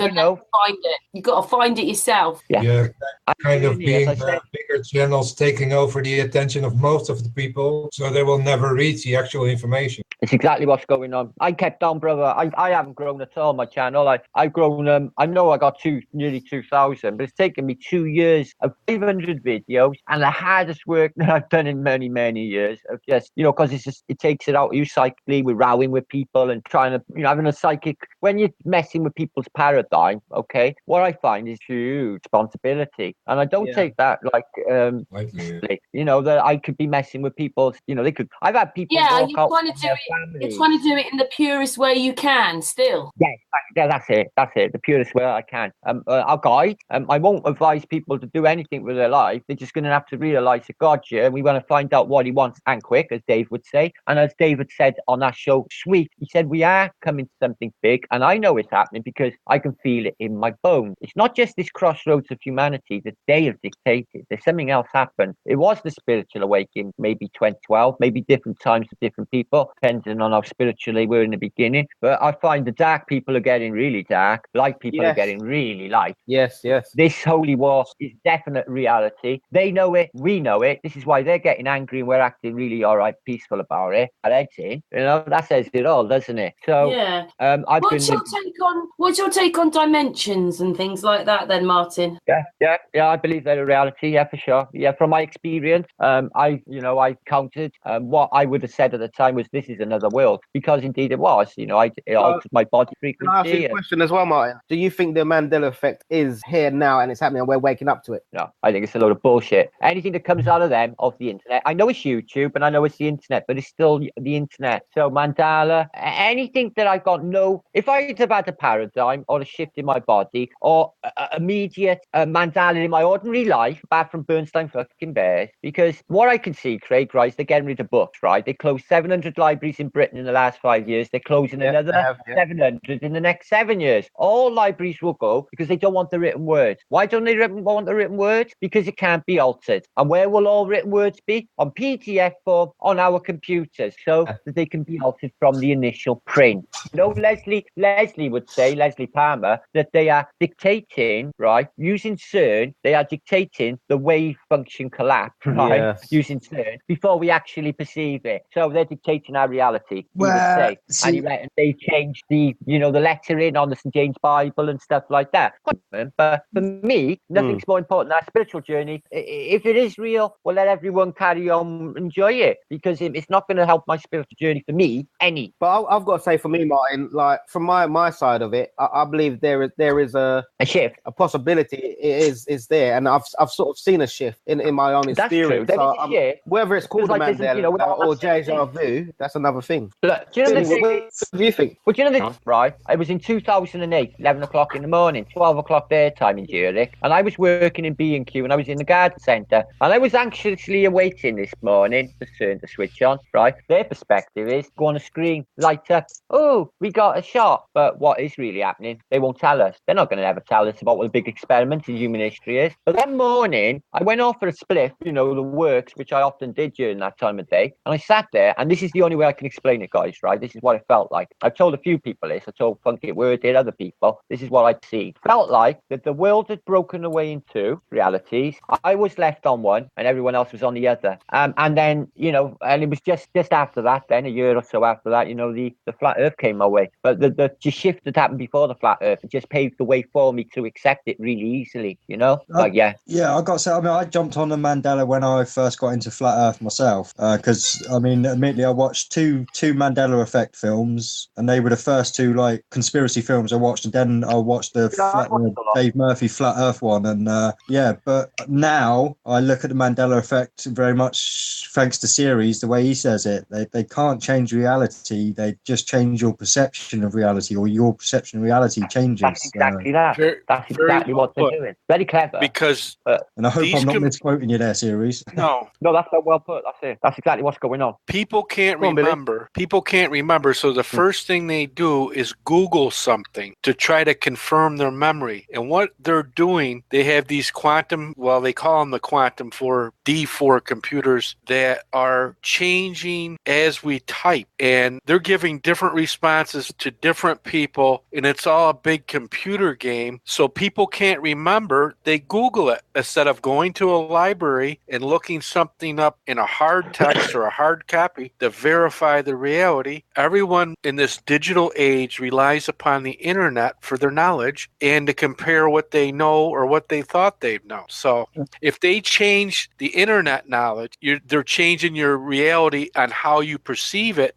Because they're relying on false information once again on the computer. Nothing's more powerful than the written word and the photograph. And do you know what? They both can be altered. Everything we watch on the internet, anything can be, apart from this, because it's real time and we're talking to one another. But if you watch a video, it can be layered. They can do anything, as you know. But you haven't seen that stuff, Martin, that they can make anyone say anything and sound like anything. Like, oh no, I've seen it. Yeah, I got past it. So even saying that this live stuff or speaking is okay. We don't even know that, to be honest. Well, no, they're watching this now. They're going to, what we're saying is what I meant. Yeah, but no, you're right. On a rerun, they could act it. Yeah, I've seen that. And any shit comes out of your mouth. Yeah, I've seen it. So you can't trust anything on the internet. That's why I go for the written word. It's PDFs. I still read on there as well. I got 2 or 3 books on the go at any one time. But, they can't really alter that. Well, thank God for people like Dave Marsh who actually go and spend a load of money on buying these really old and expensive books. Same here, and he's in chat at the moment. So Dave, thanks for preserving history.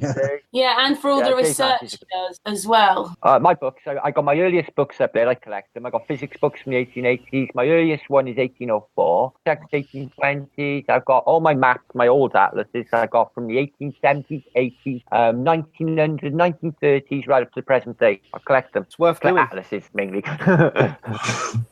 Anyway, I just wanted to say something as well. Most people might not realise what this spiritual thing's all about, and you can be a spiritual master. It might take you a long time, but it's know yourself, see yourself, accept yourself, and be yourself. And once you can do that, you're a spiritual master.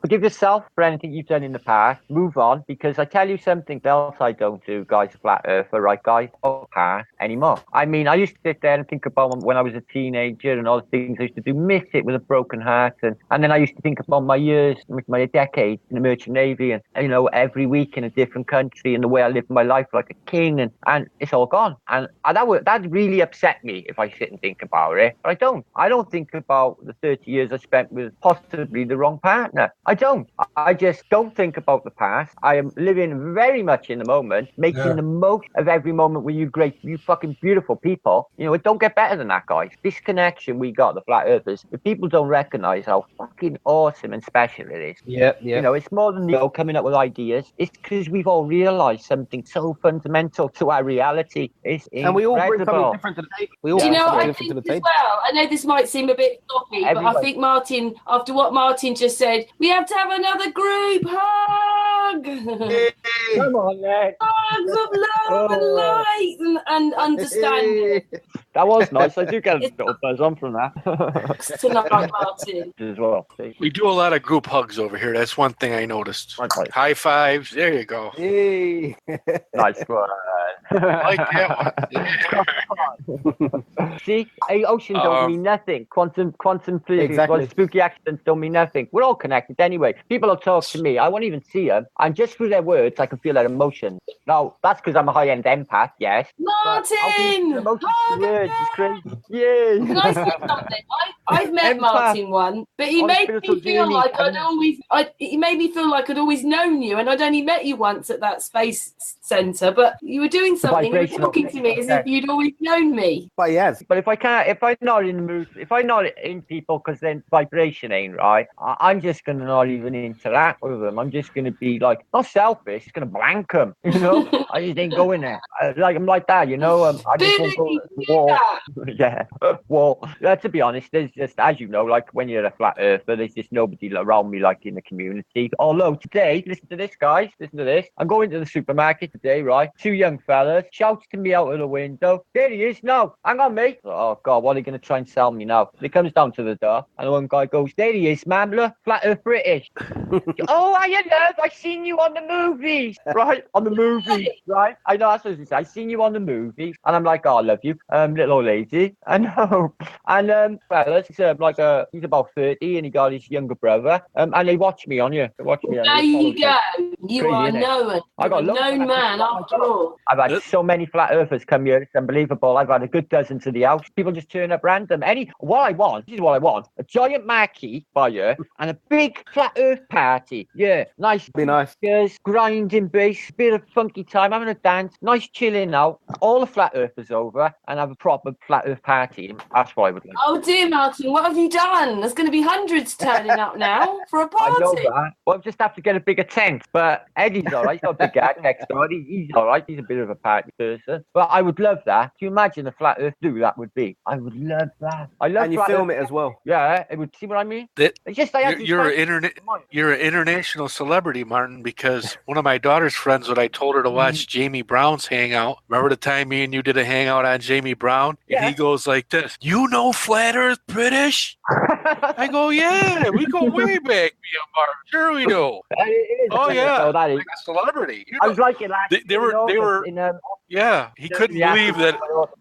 Like, fuck off. If they only knew me, Billy, they wouldn't even be like that. I'm not even like that. He's very natural, is Mark. Yeah, that's not what I'm doing on the internet anyway. Like, I got attracted to it in the beginning when you get the buzz of the live events and all that, and I was getting brilliant guesting and all that, and I was getting really buzzy, and, all the attention, and it did. It got to my head a bit, sort of thinking, fucking hell, like, this is like, I really landed here. Look at that, don't get no better. It's really weird, though, isn't it? Oh, I'm like fucking, a potato, basically. How did this happen? And then, like, about a year ago then, I sort of woke up, sort of grounded and got real and thought, well, that's just stupid. That was really folly. That was childish of me. I've just stepped out of all of that. It's like I just got rid of an old, shedded the skin and left it behind. I've got to say, Martin, I've seen your journey. It's been a very powerful journey you've been on, mate. I've got to say. It is a powerful I've seen you. I've seen you through your grounded times and those times that you just talked about. That's it. Well, the rest of you guys. I haven't been spiteful on it. I think, I have played a couple of people, but only evil people I see as it coming, like the rat people like that. But it has been a bumpy ride. But what it is, because of the paranoia that goes on and all of that, and the people I'm around with, and the way it's all, being sort of the demographic of the arena, although it's changed dramatically now, there's some, any day there's 10 good fucking hangouts you can go to and, go in on most of them. It's bloody brilliant, and they're all cool people, and I love it. Well, but like you said, that here either as well. You've had 2 hugs tonight. Yeah, I know. It's because I tell you why, because of my time aspect. Like as last night, I was as soon as I got back, the moment I opened my lid, 3 pings within 3 minutes. Everybody wants to talk to me. It gets crazy, honest. I was in this hangout last night with my mate. He blew my mind. I'm not joking. I can't tell you what he told me, not yet. But the first thing I done when I opened my eyes, thought about it, and I tell you why, because I thought, my God, it's so good that I would write a book about this. It is just so unreal and really, I can't tell you. I'll wait. He's going to do something. I hope he shares it with the people. It's outside of anything you would understand. Can I give you a clue? All right, then. Imagine this, right? Something you would buy, right, in an antique shop, or for say a wick, right? And it's more than that. It's a enchanted pyramid. It's not even a material you can recognize, and it's a material you can't break. But the detail in it is otherworldly. And when you look at it with an electron microscope, in the brick, which are this big, a millimeter or a couple of mils across, 5 mils. A brick is 5 mils on this pyramid on one of the sides. Any brick, you got the beds and the perps on the brick, and you look in there, an electron microscope, and it's, for what intents and purposes, looks like a civilization. There's lights in there, and there's generators, and there's little people. I can clearly see. I'm not shitting you guys. It's like an entire civilization in this fucking box. Blown my mind because I've seen it with my own eyes. Not only that, I got given a load of photographs tonight. There's wires everywhere, cabling. I can't really get my head around it. Actually, it's too much. It's just really nothing like it's like a Clive Barker book I read called Weave World, where a woman bought a carpet, and when she stared at it, the weave had interdimensions in it. It's a man who inherits the carpet. I've read that same book, and he actually falls into this carpet, and he actually goes into the world that is the weave world. And amazing book. Anyone out there, go and read it. I know, wasn't it superb? Back way long back, I think it was in the 80s. That was, wasn't it? Clive Barker, same guy done Hellraiser, but that book was nothing like it's brilliant book. And Nightbreed. So when I seen it, the first thing that sprung into my mind was the Weave World book. It's exactly like Weave World. A civilization hidden away and you would never know it. It's really unusual. I know it sounds nuts, and it does, but when you look at them, it really, really does. Like, they got these cave entrances, and they got like these people in, and not only that, if you interact with them, they got these like worm monsters and alien things like praying mantises, and you get a little pin because it's so small, all on video, all on film, and you try and interact with it, and it'll disappear. But it's only microscopic, yet the disappearing will make an energy charge visible feeling in the room. It's just so fucking much with this box. It's just so much with it. I'm telling you. I hope he comes out and tells us all about it. I really fucking do, because it blew my mind. It really does. I've never seen anything like it. That's why. No frame of reference for it. When do you ever see that? A box was bought like in an antique shop that's really ancient, made from an impermeable material. He took it to the museum. Can't break it. Can't chip a bit off of it. Can't work out what it's made of. Can't imagine what factory would produce such an item. Can't work out why the intricacy would need to be so intricate. If you've seen it, would blow your mind. And these gaps and spaces in every single permeation, it's massive. If it was real civilization, then this would be a world in a box. A world. It's so intricate. This guy thinks it's made by God, but it is because it's on the plane. So it's because it's made by God because everything here is. But yeah, that was interesting night. But yeah, I guess so busy, girl. I'm telling you, I'm always wanted. Me. Do you, in case people have come in later in the hangout? Oh, you got chat going now. I forgot about that. Let's open it up. Sorry, guys, I gotta go. Well, say hi to the wife. I will do. Say hi. Bye, Craig. Thanks for having me, guys. It's been beautiful. All right. Thanks for coming on. Good to see you. God bless, guys. God bless Michelle and kids. Yeah, Yes, will Craig. do. Cheerio. Thanks, guys. Love you Hug for guys. Craig. Big hug. Love you too, brother. Good to see There you. you go. Keep them Be a coming. high five. There you Keep them go. coming, Craig. Bye, Craig. See you guys later. Thanks, guys. You were There's been some good videos. That one Ali G done with that poetry. So poignant that was. Mindfulness. Sean put it on his website. Did you hear it? By Ali B. It's a poem. Not strictly flat earth related. Spiritual related for sure. So sweet. Loads happening, haven't there? Sorry about before Craig had to go. I can't remember now. I thought I was going to say something, and now I just thought about something else. So what were we just talking about? Me. We will, the last thing I remember. Yeah, Sorry. we will. I moved on from there. I'm thinking back to the tomorrow operation. Just say to you, if people I got a just come into the chat room, do you want to explain a little bit about what you're going to do in the next few days? Well, we've got an operation going on tomorrow, part of our Flat Earth Cover Britain campaign, which is in operation from today. And tomorrow at rush hour, our kind flat earther, Fred, Stan, is going to take it to a really busy footbridge on the busiest road probably in Europe, Western Europe, and there'll be a lot of cars. It's a 25-foot sign that says Research Flat Earth YouTube. It's really good. 25-foot long, very prominent. You can't miss it. So we needed help, basically. So I put out, for help, and lo and behold, he had a good few people come forward. Mia, Sanity, somebody else, James, Flat Earth Addict. But Stan is now left in a position he's not sure if they're turning up tomorrow, because they haven't really said anything, so he's worried a bit. So I'm going to try and make sure I nail that. That is not a bit of a shame to miss rush hour traffic on a Friday tea time with Flat Earth sign. What we plan to do is move it around as well, so it looks like we got loads of them. That's a good plan. Coordinate every British town, every British city. Somebody make, even if it's a cardboard this big with like a for sale sign. They are ideal, guys. A for sale sign on a bit of 2x1 or a bit of batten, nailed on, stuck on a roundabout. They do it to sell furniture or come to our scrapyard. Let's do it to save humanity. Flat Earth, research it on roundabout. We've got a month to sort of organise it. I'm trying to coordinate it. Got some help from people with the logistics and such if they get big. But I'm going to try and do this, make people understand that it's possible. We're British, we built the world and invented everything. Yeah, we can't sort of coordinate a little sign put up to save humanity and show the world that we're living on a flat plane. No, that's not going to happen. So I'm going to be persuasive. Our American cousins are managing quite fine, aren't they? So we got to do it. So I want to, and cheaply, because if anyone's worried about how they can make a sign, we're going to show you how. Make a video, it'll be posted, and it'll give you little ideas on how to make a really cheap price of some gaffer tape. And you're bound to have some wallpaper, maybe a bit of paint around the house. Most people have. Not criminal, and you're going to obviously not put it on bridges because that could be really dangerous because it could fly off, land on a lorry window, and wipe out 8 people in a massive car crash burnout. So you can't do that. So it has to be safe. It has to be lashed on properly, wherever it is. Roundabouts are ideal on a stick because they're not going to fly away or cause any accidents. I think they're the best policy for the future for the plan. So that's what I'm going to keep pushing for the next week until I get on everyone's nerves. Everyone seems to be brainwashed by repetitiveness. I think I'll use that technique, Karen, shall I? To make sure that they turn up with signs on a one day. And then what I'm going to do is phone a television company and a newspaper. It's a bit like Candy did in America. She phoned CBS and said, have you seen this Flat Earth sign in Philly? They turned up to look at it. She made the call. I heard this. She recorded it. So when it do something like that, I'll do it.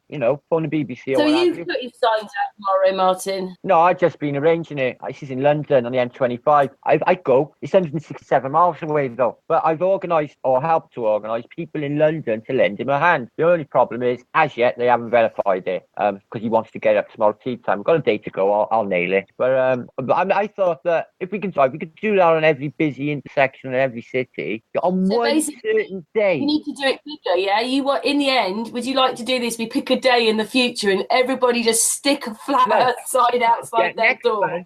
Outside the door. Next month in August, we'll have one day and we'll all go live, all the people involved. You know, Dell's thinks it's a great idea. Other people do as well. And our channels will all sort of hopefully get involved. And we'll just have one big British and splatter it out. If I get the radio station telly to go out, look, say, what's all these flat earth signs that showed up all over Britain? If you've seen Facebook, they're everywhere. They're going to go and take a look. They're going to report it. I just know they would. So we need to do something like that. It's just an idea. Then unless anybody else got anything. Yeah, well, you know that Gary, just on a hangout one night, thought about, hey guys, what do you think if there was a Flat Earth UK conference? And look what's happened now. There is one, April next year in Birmingham. So, Martin, made it happen. The word's out. Maybe you should pick a day and then plug it. Well, I said next month, August. I said that tonight over yourself. Yeah, because basically I got a Flat Earth meeting in 2 weeks. I know this month's going to be killed off. No, got the Leamington Spa in, I don't even know, 22nd, yeah. So this is going to be a busy month anyway. So I'm thinking next month, August, it's going to be warm. People ain't going to be mind going out. I'll try and coordinate for everyone. Send me pictures. I'll put them on your channel. Give you shouts. People feel compelled to do that, you see. You know, get a little bit of a shout on the channel. When you're getting a bit closer and then tell everyone again. We'll help you. I get on all the channels. I'll do it on all of them. I'll go around them all. I'll go around Dreads. I'll go Trish's. All of them. I'll just make sure everyone's aware of it. If the cat's, out, can't really stifle this one off because it's not going to be possible. 500 just or 300 just years in Dells anyway. And I said on my channel. If you're organising it, that's one thing. But this is something that we can all do that's not going to really cost any money. No, it's going to be with grassroots, right? We can't really afford to pay fucking £900, and I'm not willing to do anything like that with financial. I'm fucking anti-capitalist. I'm a spiritual being. I got a detachment cash. I don't want to know about it. Oh yeah, we can do something like that. No problem at all. And if anyone, if they want to do it, think about it. Think, well, it's actually no great biggie. This I've got around about 10 minutes away. All I got to do is make it. It's going to take 10 minutes and stick it in the ground. Take a photograph, send you. Hopefully, people will get involved. We cover a lot of territory, and if it's successful, we'll push it again. Do it again. You could do them like they do in the election. You can say a flat earther lives here, not a or a Liberal or Labour. A flat earther lives here. Them signs are absolutely brilliant. Exactly them, like political lobbying things, like vote Labour. I've got to say at the moment, Nathan Oakley must have gone viral when he did that interview with Vice, because my neighbour come up to me earlier. I was outside doing the hangout and I had to mute because she was talking to me and she said, somebody was passing around something at work today, and she's a teacher. And so she said, there was this interview with this flat earther, and I was like, which one do you know? And she was, I'm not sure, but it was on this popular channel. And I went, it wasn't Nathan Oakley by any chance, was it? And she was like, yeah, I think that was him. And she was like, he spoke really eloquently about it. And I was like, yeah, he's quite an eloquent speaker when he gets on the subject and stuff like. And so it's going viral and it's getting to people that obviously wouldn't know. Well, obviously my neighbour would have heard about it because I talk about it, but to know that it's getting out there and she's coming back and talking to me about it now. So yeah, anything's good. Yeah, that's nice. Thanks for that, dude. Like the pizza man when he stands there all day. We've got one in Newbury where he dresses up like Spider-Man, and then he's holding this big plaque up about some pizza, buy one get one free. So we want a flat earther with a plaque. Actually, Gerard from the Sun and Moot group did it. He did it a few weeks ago. Went out and stood on the side of the road with some placards. They were quite good, weren't they? Series. Yeah, what's in the chat? Sorry, I missed your. Oh, do you remember when Gerard came on and he'd been standing on the corner and he'd been holding his placards up? Gerard. Some guy who did a bit like a Dell thing. He took his phone out and he just went round going into shops going, have you heard of Flat Earth? And then he stood on the corner with the placards. You really liked them. He made you laugh. That was a while ago. Anyway, yeah, if you don't remember, then yeah. But he was on a hangout with us a few weeks ago. The guy that's got the canoe, who's on the fruit farm. Yeah. So he does it and he's quite shy, person, I think, but he's done it. And in the back of his car, he's got Flat Earth on the back window, and then he often puts stickers out in places. Sorry, Billy? Just to get the emotion in the world, yeah?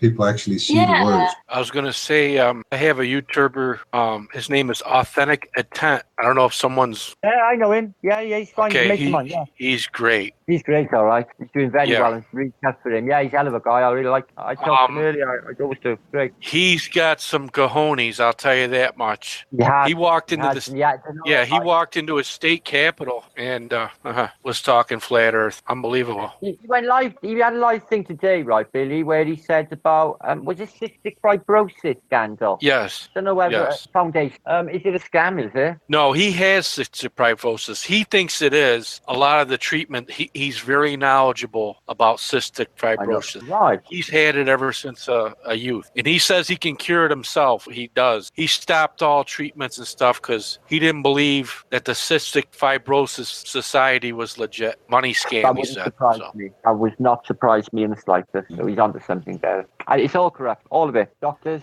He does a really good job of activism, and he's sort of relatively new to YouTube. He used to do live streams on Facebook. Oh, is it? So he was big on Facebook doing flat Earth. What, is flat Earth? All right, cool. I put his channel link in the chat box. Authentic intent.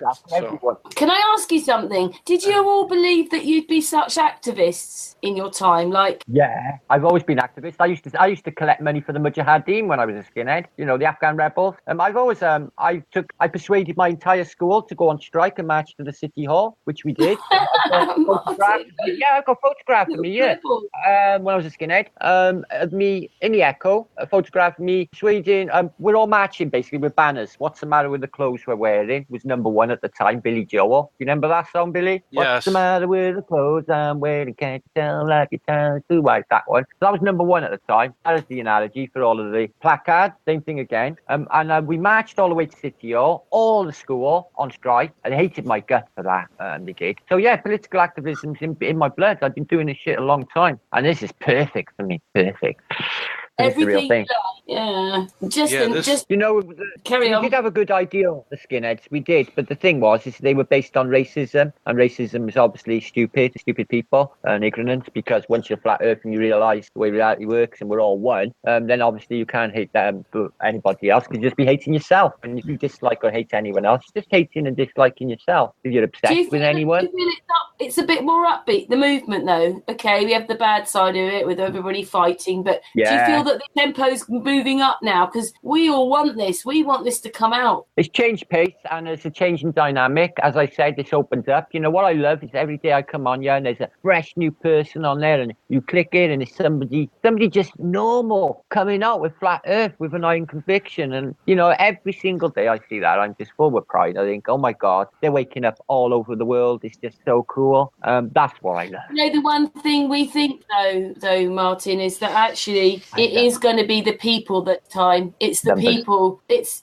just the normal, average, probably not very rich do this. We haven't got heaps of millions of dollars for this, but we will somehow do this. That's what I think. Oh, I agree completely. I'm from this side of the tracks. So I can't think any other way. I hate posh people with some sort of view. I know I just mentioned hating, but I can't stand them. I can't stand them near me. I can't listen to their voices either. It's just me. It's how I am. I'm just pure Cardiffy. And I've been against them my entire life. Anything to do with the establishment, anything to do with people who think they got power over people. I've had a problem with bullies my entire life. I've taken a load on. I've had so many fights, so much trouble, and it was always the same reason. I was thinking I was on a mission from God and sorting out evil. To an extent, once in a nightclub at about 17, there was a nightclub called Radcliffe's, and the guy in with the DJ was a devil worshipper called Martin, funny enough. And he had an upside down gold cross, and he had all the gab of a devil worshipper. And I felt that I had to be his complete nemesis. So I liked blue jeans, I liked blue t-shirt, and tried to look as omnipotent as I could just to piss him off. And it clashed. It worked exactly as I envisioned it. He didn't exactly dump his stupid satanic belief, but he did move away from it somewhat after that period. I think that I might have outshone him, sort of thing. But yeah, I've been playing. When you're younger, you don't think you're going to feel a bit different. But as you get older, you know what you think. Oh, I'm so grown up. Like my daughter, she's 17. She thinks she's really grown up, but you don't really kind of grow up probably till you're in your sort of 20s, 30s. You know.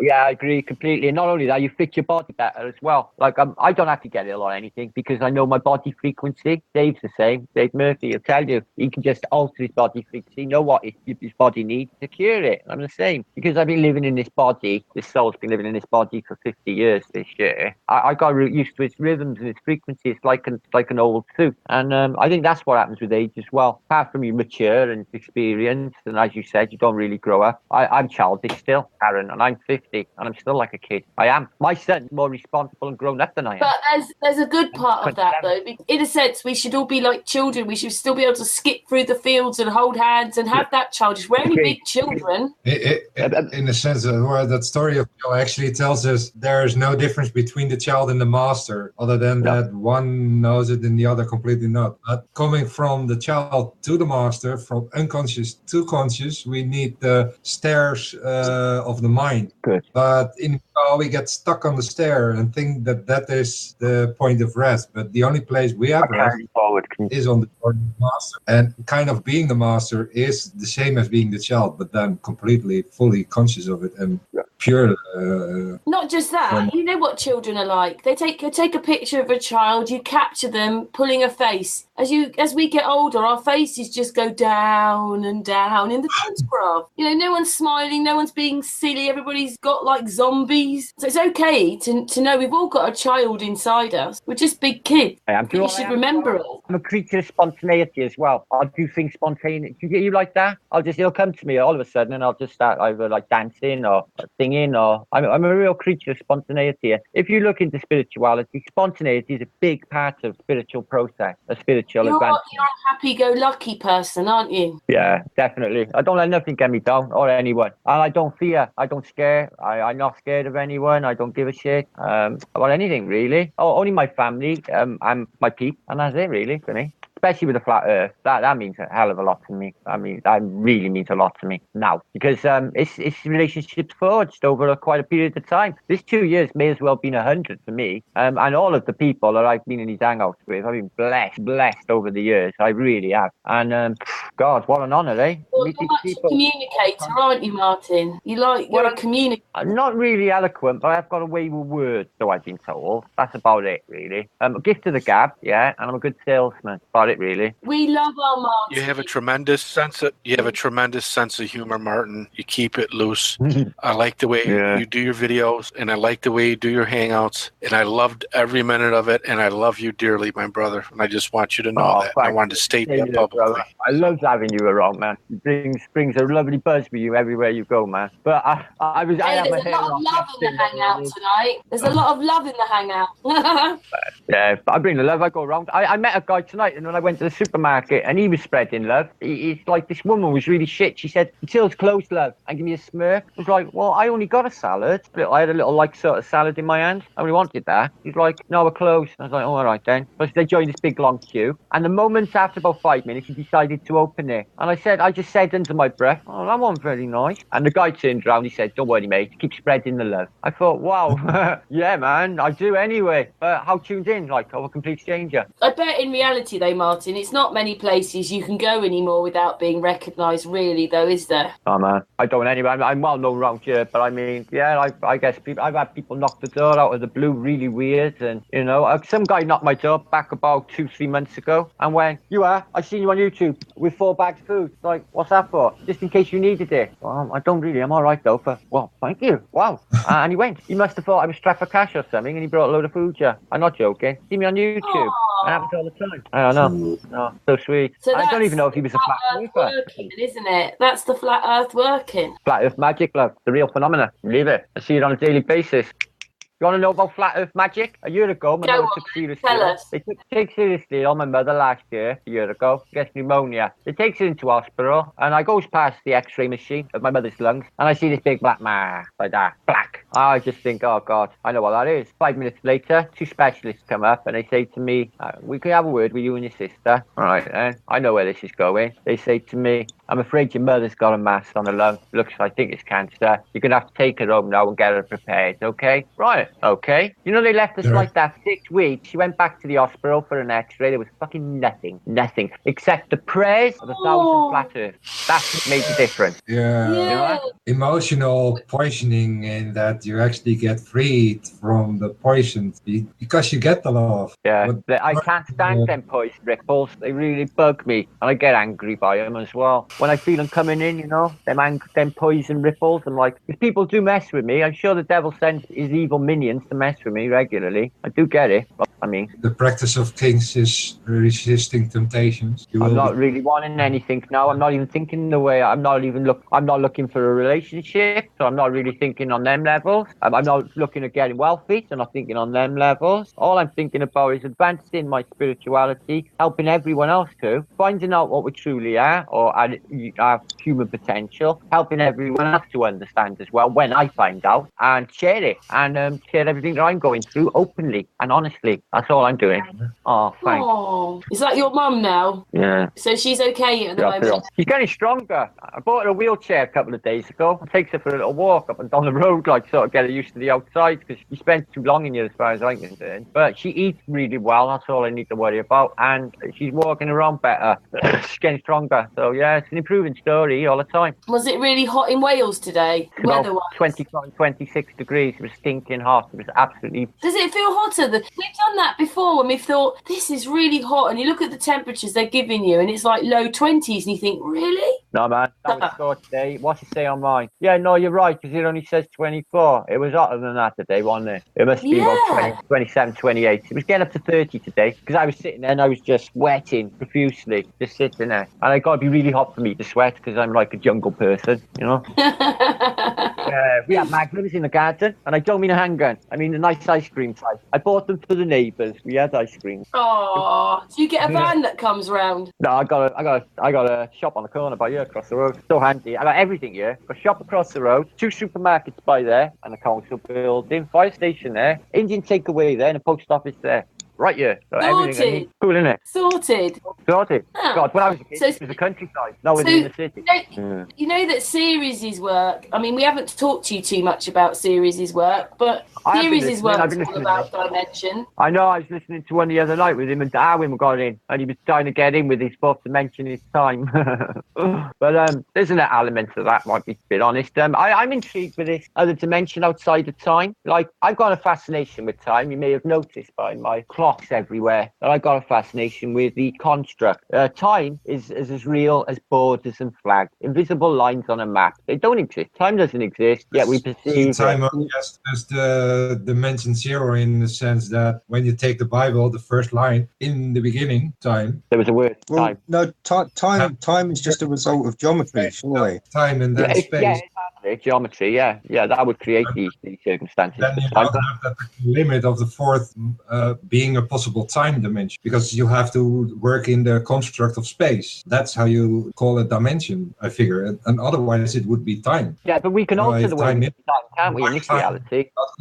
I can. In that sense, it's two things to set up, but then working together. I mean, the construct works in time and not the other way around. Yeah, I get you. You might want to see the last Monday video clip live stream, because I'm actually explaining my own video, a presentation video. Yeah, well, they introduced the forwards out of time, and I'm really suspect that they're forwards out of time, you see. Now, I know there is circumstances within our reality that people can function outside of time. I know there's certain spiritual masters or Buddhists that can project themselves in 2 places at the same time, or, in fact, stop time, whether or not it's a reality. But I've read enough that these circumstances exist, so I perceive that is a reality. So what if this forward arrow of time is a part of the conditioning also made by them? And maybe we're not really going forward in time and degrading and aging and everything else, the entropy of matter over time. Maybe because and the construct of their mind control, that we've created circumstances for this degrading of our bodies because of the introduced arrow. Not there. So we only ever got this point now, haven't we? That's all we ever got. It's difficult because I know So that far, what ahead of us has happened. we actually believe in our core, and that's where it changes. As soon as we change our beliefs, everything else in our own lives will change as well with it. In a way that it's kind of the secret that you kind of manifest the energy, but reality has to adjust to that. Yeah. That you have. That's That you're what I actually. think. It's an aspect of that involved. You don't know, do you? On the way, we don't know how reality's working. One problem you have is always fighting time. Maybe what you're saying is you're not fighting time. And also, I did make, about what they've done to us with this, like, Mother Earth is they're keeping you in the past, in the future, they're breaking up now. And Flat Earth is about being here and now. It is. It's right here and right now and making the most of every minute and being grateful as well. That's another thing that people keep forgetting about gratitude. Gratitude is a big aspect in life. Compassion. People can meditate that subject alone for, St. Francis did for like the latter half of his life. That subject alone, just compassion, meditating that. So all of these aspects of the play that people overlook to do with Mother Nature, the separation of our left-hand side of our brain that they've moved us away from because, is it effeminate to, like a flower? Oh, no, not really. Not if you look at a flower being a female sexual organ presenting itself for you. Oh, is that true? Oh, right. Well, I'll look at it then now. See how the mind works with programming. But yeah, they pushed us away more and more, family units, away, who we are spiritually, away, grounded to our true reality. You know, one thing a lot of people don't have, Martin, they don't have empathy. I think it's something that I just think, I think you've all got empathy. Empathy. I think that's additioning too. It's parts of the foods and the drugs, that they give you, that separate you. And, people who have gone down like drug paths or alcoholism, when they get away from that, it takes something like a decade for literally their consciousness. Like the consciousness that is there is not really them. It's not who they truly are. It's a really strange phenomena. I can't really put it into words, but then you see the consciousness return on these people. I've encountered something similar with my own personal experience too, where consciousness just returns who you are. I met myself a long time ago, guys. I was standing in the mirror tripping, and I seen the true me. It didn't scare me. I thought, oh, you're all right. You're a good person. I knew all right. I knew that I was all right. And that was 30, 40 years ago I met myself. But you got people say they go off traveling the world to find themselves. That's saying to find themselves. There's a lot of truth in that. I did that myself with my CDC years. And then they take themselves everywhere where they are, but never see themselves. None of them ever find the answer either, ever. I didn't. I never found anything. All it was backward spirituality. I was going backwards for quest for something that was not real, fanciful, something that they'd given me to want through television and movies. You know what? Some of it is. It's slightly different because it's to do with like psychology. But if you don't work yourself out and know who you are, and all you're going to say is then, I don't know this, I don't know if I want that, and that's how you're going to live your life because that's all you've trained yourself. You've got to know who you are. You have to not be afraid of yourself. Eric Dubay said it on a vlog about 3 weeks ago, and it resonated with me. And I thought that's a biggie. Yeah, is to be true to yourself. I've lied to myself. I lied to the people. I have in my life. All of us have. But since I've been flat earther, and primarily since this last year, when I decided to do this properly, alter my diet, because I can't really practice what I preach, haven't I? I got to be able to be the person that I want people. You got to be something to aspire to. I was thinking, I want to be like that. I want to be living my life free from mind control and free in my mind, so I'm not fucked up with mental shit. I told you it's a minefield. The mind game's so difficult and so hard and easy to trip up on for everyone, even me. All you got to do is keep it away, keep it over there, concentrate on the game ahead, which is for me getting this out. And I'll just plan. I'll organise. I got the power and ability to, and I will. I'll do it. I got support. There's 3 U's. Do you know that? There's who you think you are, who you want to, and how other people see you are. How other people perceive you. Yeah. There's 3 U's. That's a bit deep there, but anyway, I just wrote that down. But if you don't know yourself, then how are you ever going to sort anything else out in your life? Afraid of yourself. You have to face yourself, and most of that is wrong programming. Not trusting, insecurity. Yeah. Programming in the sense that you get all kinds of soldiers in your mind, what prevents you from even thinking about something. Look, how many people have thought they've said like, oh well, I want to do this with my life, and then they'll say, well, you're getting on a bit. Maybe start a family, maybe a certain way of life, a new job, an education, a qualification, whatever. And they'll say, oh no, you're getting on a bit. And then you'll think to yourself, oh well, really, they might be right. I'm getting on to be 50. Maybe I shouldn't bother, because by the time I do that, I might be. You see how the control works? Well, that's just absolute bullshit. Because time, it is, I think, relative to the person. Because if you're waiting for a bus and you've got to get to work, that bus will take forever. Or you're having a good time, 10 minutes go like that. You can't even remember them, they go so quick. And flat earth. Being a flat earther, you about another 6 hours a day. Listen, I'll be up now tonight till 5 in the morning, going through my hundreds of comments, catching up on my mail, and then I'll go to sleep. I'll wake up about 10 o'clock, and then I'll start all over again. I do that 7 days a week.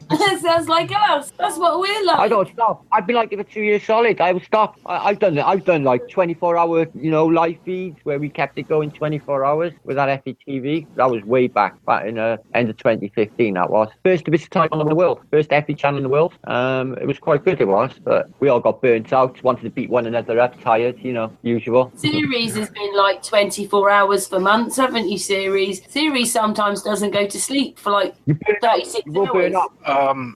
Crap. Yeah, I've done that. I've done that lately too, and I want to commend everybody that shows up to these hangouts and wants to talk about flat Earth and talk about the experiments and talk about our reality. And I go and talk more like you, Billy. All the hangouts, man. I go spend an hour if I can, go around, see all the peeps of the day, innit? Really cool. In the research, and like I said, for the longest time I didn't put out any content on my channel until I joined the group, and they said, how come you don't do that, Billy? And I'm pretty new at it, but all the research that series has done and all the organizing that Karen has done for the people within the community, we try to bring you quality programs here. We have really community. And this is a really nice channel. I feel more relaxed. I have people commenting in other chats. I had one today, as a matter of fact. Hey Billy, I saw you on Karen's, and you're the most relaxed I've ever seen you. So. Oh. But Billy, you're part of it now. It's really nice you say things, but you're part of it now. And this is to, somehow bring us together. Look what we're creating. We're creating niceness. The people like it in the chat room. And yeah, it will. It ripple out. People just, when they're listening to good stuff, when they're listening to all visceral and all that, they join in with them. People are like that. Well, I'm not. We're not. But other people, I like it. But when you just come and, talking God, I buzz out. So God talking me. I do. I really do. I get high on God, guys. Oh, dear. It's really great. At least very peaceful. It's nice. It's not angry. Just try and get rid of the anger somehow, guys. I don't it's feel not any anger. I did this morning, but I went online and I hung around with the flat earthers for about an hour, and I was completely cured. I had a little vlog attacking the trolls. The truth of the lie may make you very mad because they lie to you, but once you realize the truth of the truth, you will realize where you find your true joy. Oh, you got my name in the title, Karen, this week. Yeah. And she says my name right as well. I've had a problem with that. I have to say it as Martin Liedtke, whereas I've been calling you Liedtke because I don't know how to say it. Liedtke. Everyone says Liedtke. Liedtke. You got it. Is that what it is? Liedtke? Liedtke. I got it. Liedtke. Yeah, you got it. Liedtke. Yeah. It's just the tongue's it's almost silent. It just slips off the tongue, really. So it's Liedtke. So these pronounced, but almost not. Almost silent. Is that your actual name, or is that a flat Earth name? Is that actually your surname? Yeah, of course it is. Yeah, it's my name. Not very Welsh, though. I'm Estonian. I'm proud of it. My father's an Estonian, and I'm proud of my Estonian side too. I grew up as an Estonian kid, and my mother and another one of her sisters married Estonian sailors. So all my cousins as well were all Estonian. So we used to go like in the summer to Estonian summer camp, hang around with other Estonian children. So I had pretty much an Estonian upbringing. Yeah. That's it. My cousin Annalisa, she's in Estonia right now, meeting all my family in Tallinn right now, today, like this week, meeting them all. Yeah, it sounds Polish. Yeah, I got a big family over there. My father come from aristocracy. He's like, they lived just outside Tallinn. Deep sea captain, he was. So I grew up at sea. That's why I got like really bad like grammar, and I'm not really good with the English language because I didn't spend a lot of time at school. I was always at sea with my father, with my mother on the ship when I was instead of school. So I had an alternative education. It was brilliant. Best life you could imagine, guys. I'm telling you. When I was a kid, I had silver service meals, 3-course meals. I had a steward for my cabin. All I had to do was press a button, and a steward, Francis, used to come to my cabin and get me whatever I want. Give me a sandwich and Coca-Cola or something, and he would go back. That's like my own personal butler. Like all that sort of life on the ship when I was a kid. It was awesome, brilliant. I've seen the other side of life. I know what it's all about, but it's all superficial Is it a bullshit. bit more community like where you are, Martin, being in Wales? Is your community still a community? Because it's not like that the nearer you get to London. No, man. Yeah, can't go out there. Too dangerous. All the boys, they want to kill me. They want to stab me. All the gangs around you. It's lethal. It couldn't be more. It couldn't be worse. The family units of my area are completely smashed to pieces. What destroyed them? Have just ravaged my area. Everyone's out robbing of the day. The only people that got money around you are now the West African drug dealers that have come in and brought their women with them, where they're beating them on the fucking street. My place used to be basically it was modelled on a garden city, like Welland Garden City when they built it. Tree-lined avenues, beautiful Dutch facaded houses. So that was when it was built. I got photographs in that book there. But then they just moved all the shit in the world, and they've carried on. Since we had the riots, they moved all the shit in the world, and they carry on to do it as well. And it's not safe. I was sat making a vlog there on the front door 2 days ago. A junkie walks past, next door's little Scotch Terrier back, turns around and says to me, "Do you want me to smash your fucking teeth in, guy? Shut your dog up."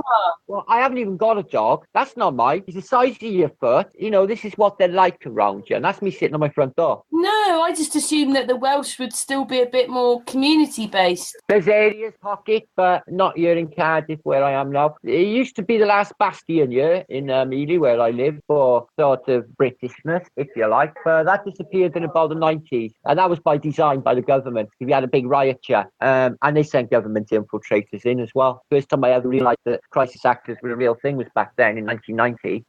It happened in my street where I lived. Yeah, it's been going on so long. And after that, they knocked down the entire area that was involved, flattened it, turned it back into field, although they're redeveloping it now. And they just wrecked the area. They flooded out. It's been designed by the government to destroy the people. Yeah, they can't be more undermined. They're destroyed. They look so unhappy, and it's hard to, you've got to blank the people around you. You can't. You try and interact, but I wouldn't bother because they'll just try and lay their problems on you about bullshit and bills and lack of money, or the husband battering them, or their son's in jail, and the normal things that go on in scummy suburban city life. But everywhere, there used to be decent people around, but I hate to I wish to God we could get out, Karen. I really do. I get this feeling that I'd like to live in the country again. I grew up in the country, but I just feel I just don't want to be living in a town. Everybody's angry, or angry. They all want to kill. They're all gone homicidal, psychopathic. They have. Honest to God, they have. Terrible. Like I said, the good people are gone. Your community starts in your own back garden. Until you realise that you are the community, you make the community, not anybody else, which is what series is talking about, being responsible for yourself. We make our community. Yeah. But it is really hard, isn't it? Because there's a part of me that wants to shut all that out. I just want to be in my own little pod, and this is where I am, and I get on with my life here. But in reality, your community starts in your own back garden, not with them, with you, the people. I've got like a good mate next door. We kept a little pocket here, got our own little park, and we tried to block off trouble as best can by working together. So we managed to keep a little oasis of rural life in the centre of what is now become the inner city. It never used to be. It was beautiful, when I was a kid. But in my lifetime, it's turned into the city's moved further out, and now we're further in, closer to the centre. It used to be semi-rural when I was a kid. So it doesn't even then. I was just assumed that, from when I was little, the Welsh side was all about community, probably because they were so poor. No, it's government. But it was all about. It doesn't happen. It's government introduced back in 1890s, Coalport in the world. All of the architecture would reflect Englishness and Anglo-Saxonness. The inside Cardiff Castle, and everything was anglicised. And they would never publicise their Welshness at that time. That came in later. Then they used it as basically a tourist tour, a tourist trap. This is capital. We're really proud of our Welshness. We're the home of Welsh rugby, and introduced this thing about Welsh patriotism. patrioticness when we were a city that nobody spoke Welsh. We're all English speaking. We're all anglicised as hell. We may as well just be any British city, which we are. Yet they wanted us to believe that we had this false identity, which wasn't there. Hey, Martin, you know this, don't you? The Welsh is one of the oldest languages, isn't it? The oldest languages on earth. Oldest languages on earth. And one of the first Bibles to be written on the British Isles were in Welsh, not English. There's a lot to do with the Welsh. You know, it's all interlaced with Arthurian legend, isn't it? King Arthur, Avalon, and Merlin was a Welshman. Apparently, Merlin's mother was a survivor of Atlantis, which leads me to think she was from probably Hyperborean, which leads me to think where he got his magical powers from. Because I believe there's an element of truth in all of this. I think all of that's more realistic to believe than anything they could present us in the history of Arthurian legend. The stoniness, you know. So what do you think about King Arthur then? Was he a good man or was he sort of a barbarian? No.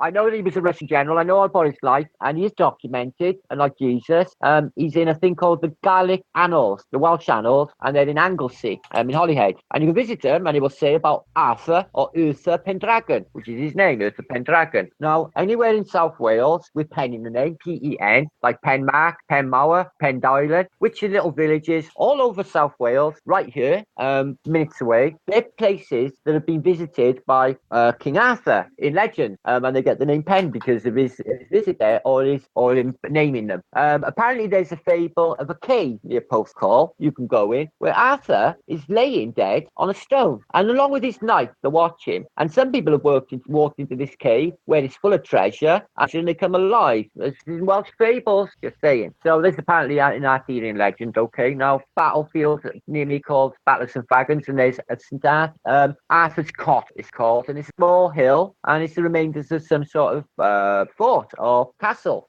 that's forgotten through time, but it's got the name of King Arthur on it, so that's something to do with Arthurian legend. And he's documented. So, but it's trying to give you the time is of when Tintagel it existed. real then? Is Tintagel real?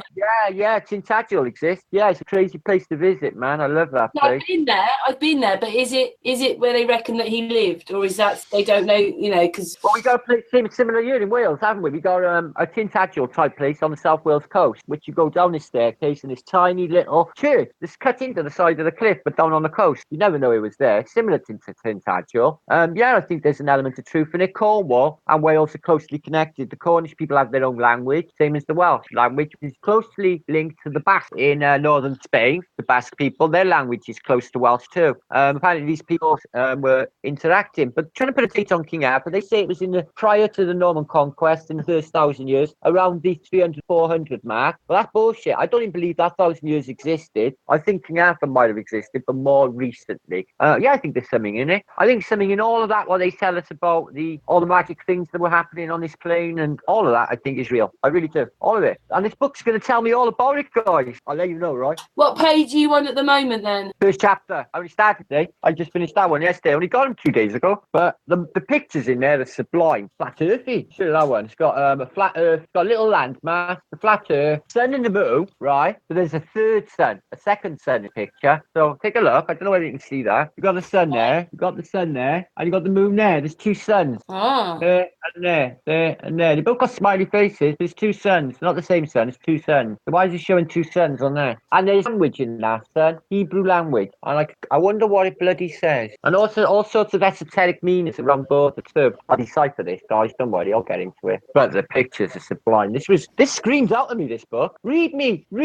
Ezekiel's wheels. Woo, Ezekiel's wheels. They're outside the dome. You know what I know? Check this out. You know the French 1800s artist that came out with this? Yeah. Check what's outside of the dome. They chucked in an Ezekiel's wheel. But the thing was, when this picture was painted in the late 1800s or 1870s, right, by a French artist, Ezekiel wheels had no reference or frame of reference in our day thing. These are something that's been introduced recently by sort of illustrated Bibles. As you know, around that time they would all be reading this James Bible, and it's not illustrated. So where would you pick up the picture of an Ezekiel's wheel? But there it is, 1870s, on the flat earth dome picture, an Ezekiel's wheel. Yeah. Within a wheel. Within a wheel, within a wheel. I love that song, but there is something in that. And it's like a wheel tesseract, isn't it? Like the tesseract, you know, like a cube within a cube, isn't it? The hyperdimensional cube. I see that as like a wheel version, you know, the wheel within the wheel. And if you've ever seen the film by Contact by the one who wrote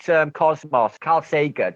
He done this film Contact with Jodie Foster, and they designed this interdimensional thing.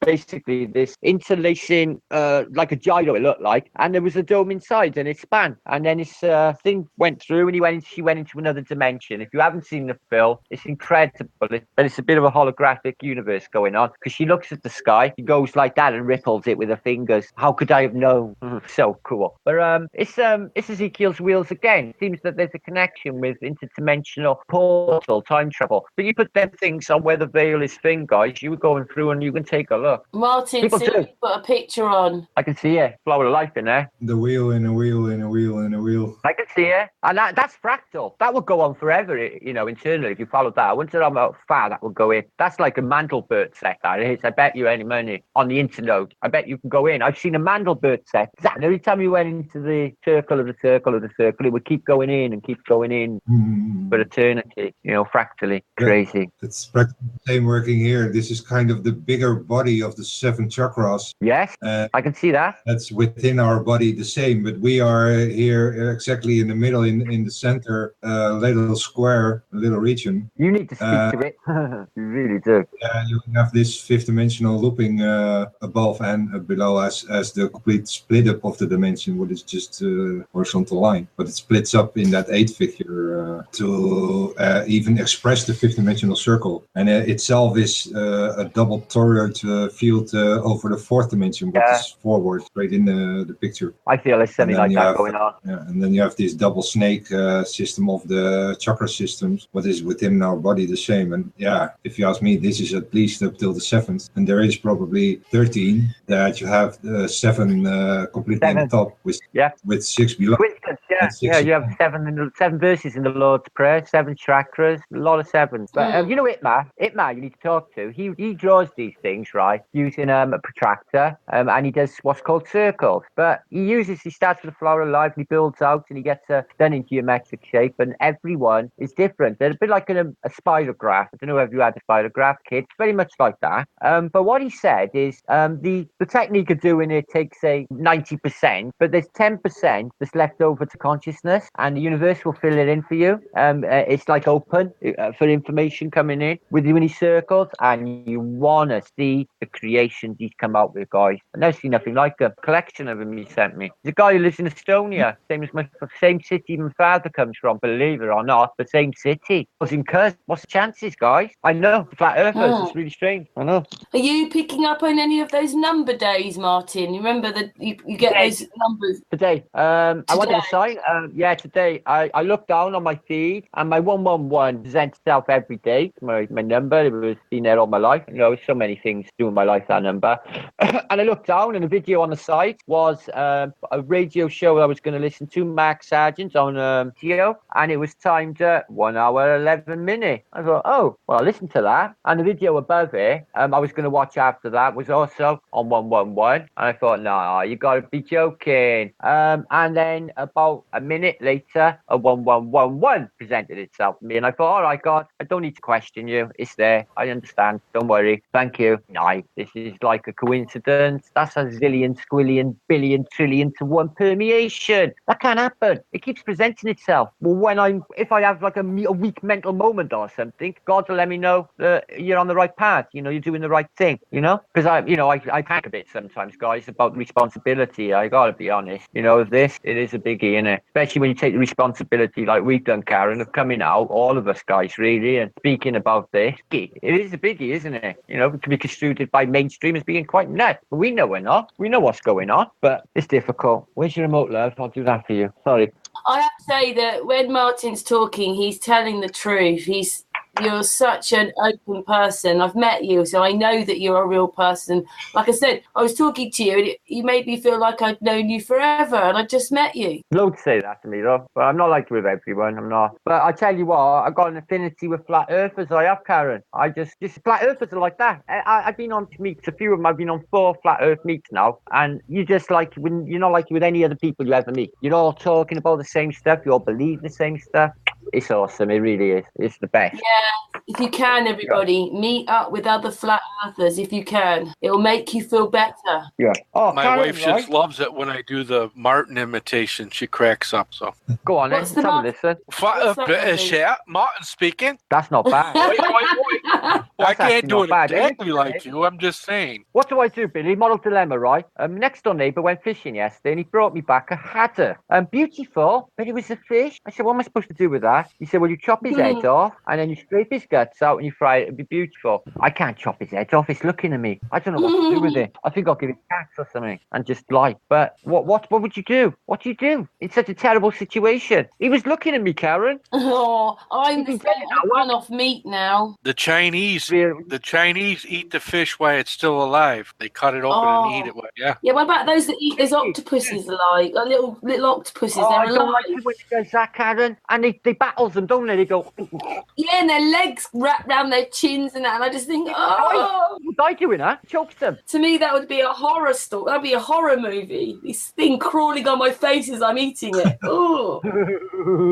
I would not look at it. You know, if I got lemon. What's nice? I was going to say, Martin, just eat it from the tail forward, and then you don't have to look at it. No, he's got eyes and he's looking at me, and I feel really guilty about it. Somebody in chat said poke his eyes out first. Do you know what? That's not a bad idea. But then I'd have to be behind his eyes. The thing is, what I'm scared of is mental scarring. I don't want to be able to, gut it and then have to see this in my mind for the rest of my life, I can't be dealing with things like that, guys. Insides of animals, fuck off. That's evil. I want them intact and alive. Doesn't that just show you what's happened? Like, we probably would have killed the animals to eat them food when we needed it, but we're not made like that, and we just go down the supermarket and buy it. I know, it does show you, doesn't it? Especially when it's looking at you like that, and I'm like, oh, so terrible now. If it was all prepared, I would have fucking fried it. I'd have loved it. Look at these evil politicians. Oh, God. What about when you get given a pheasant or something? You've got to hang it first, and then the rest, gut it, and I can't. I got eggs right there. They're dated the 5th, and I'm going to have to chuck them away. It's the 7th. They're not no good, are they? Well, it's the 7th today. Hang on, guys. It's the 07/07/2017. It's the full whammy today. So if they don't try something on today, week's on the 17th. Oh, my goodness. Defo. No. They're not going to give up 3 7s. No fucking ways. They're cold. Something's going to go down today, guys. Or the 17th in 2 weeks. Defo. I'm telling you. 7/7/17. Ooh, I can't wait for the day. That's going to be cool. Yeah, the big hoax day. Big hoax day. Do you know what? I don't even underestimate how many crisis actors these people can have. I reckon they could muster enough to do an entire match in London. Look, if you get a Hollywood film, and you get not Cecil B. DeMille, but you can get 1,000 extras at a 20 quid a day. You can do that. They do it on Titanic. They get extras. So why wouldn't they do it with crisis actors? I think they got more. I think everyone in the vicinity of these events is, it's got pictures on my thing, is in on it. Especially that match, that supposed to be an Illuminati match last week in London. Not a word on the press. I can't find anyone who can verify it. And I think they all were actors. The photographs online look fake, all of them. Something wrong with the borders. So I think that they do shit like that as well. I think they got that many actors. I really do. It's terrible, isn't it? You've got to live like that.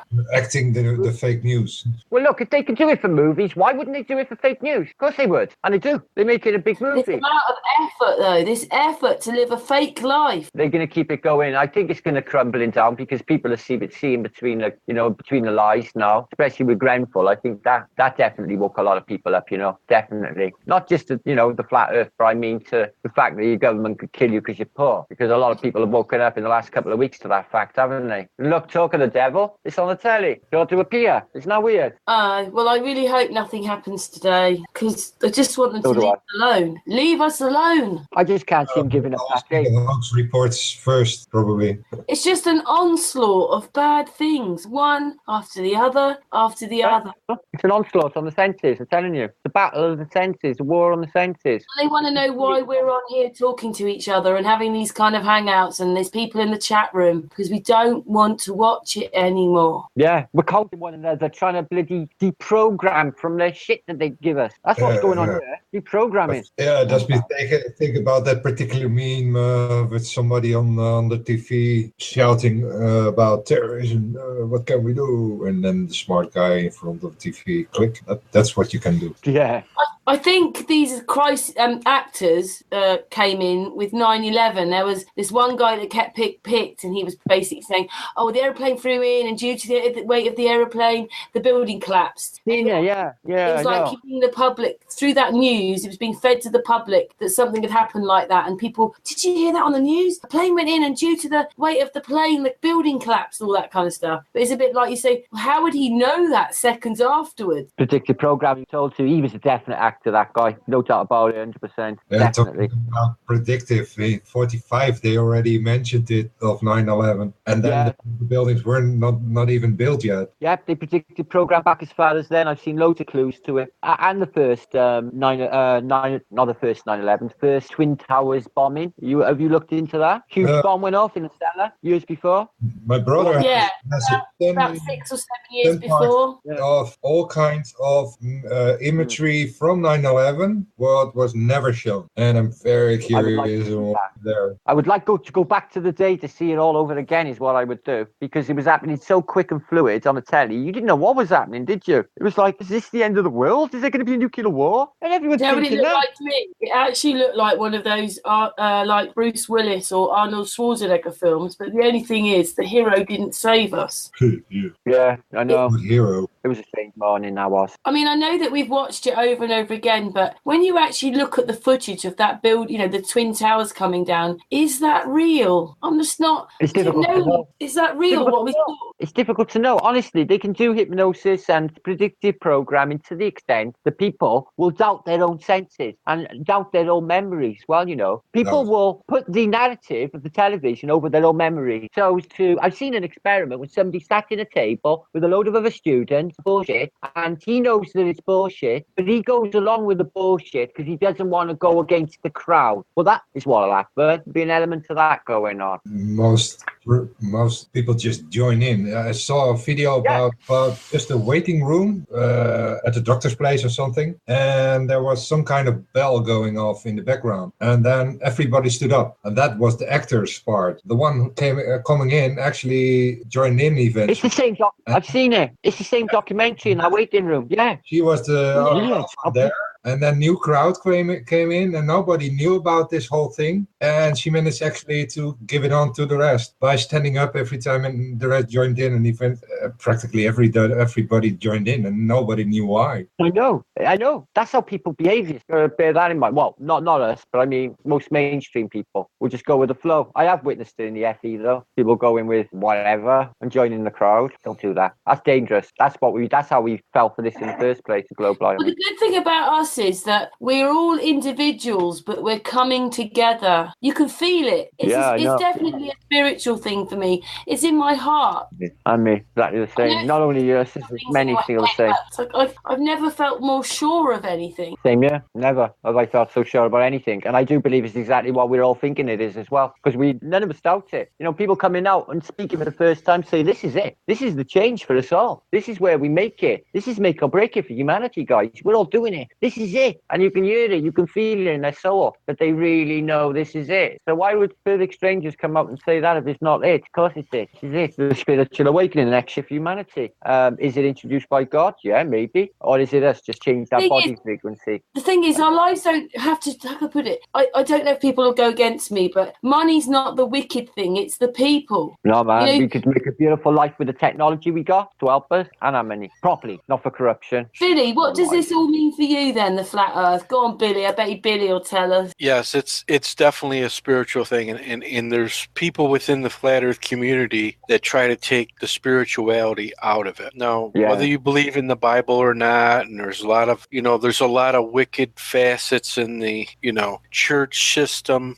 God is not a church. God is not a religion. And some people get offended if you use God. Some people say Yahweh. Some people say Elohim, the Most High, the Creator, the Designer. You can just look at creation itself, the tree tree outside your house, the grass, the birds. It was all done by a mastermind with a master plan who created everything. There's no way that it evolved or anything like that. And, the programming runs deep. We were talking earlier. First thing they do when they send you into the school systems, they spin the globe as a child, and then they show you the dinosaurs right off the bat. I know.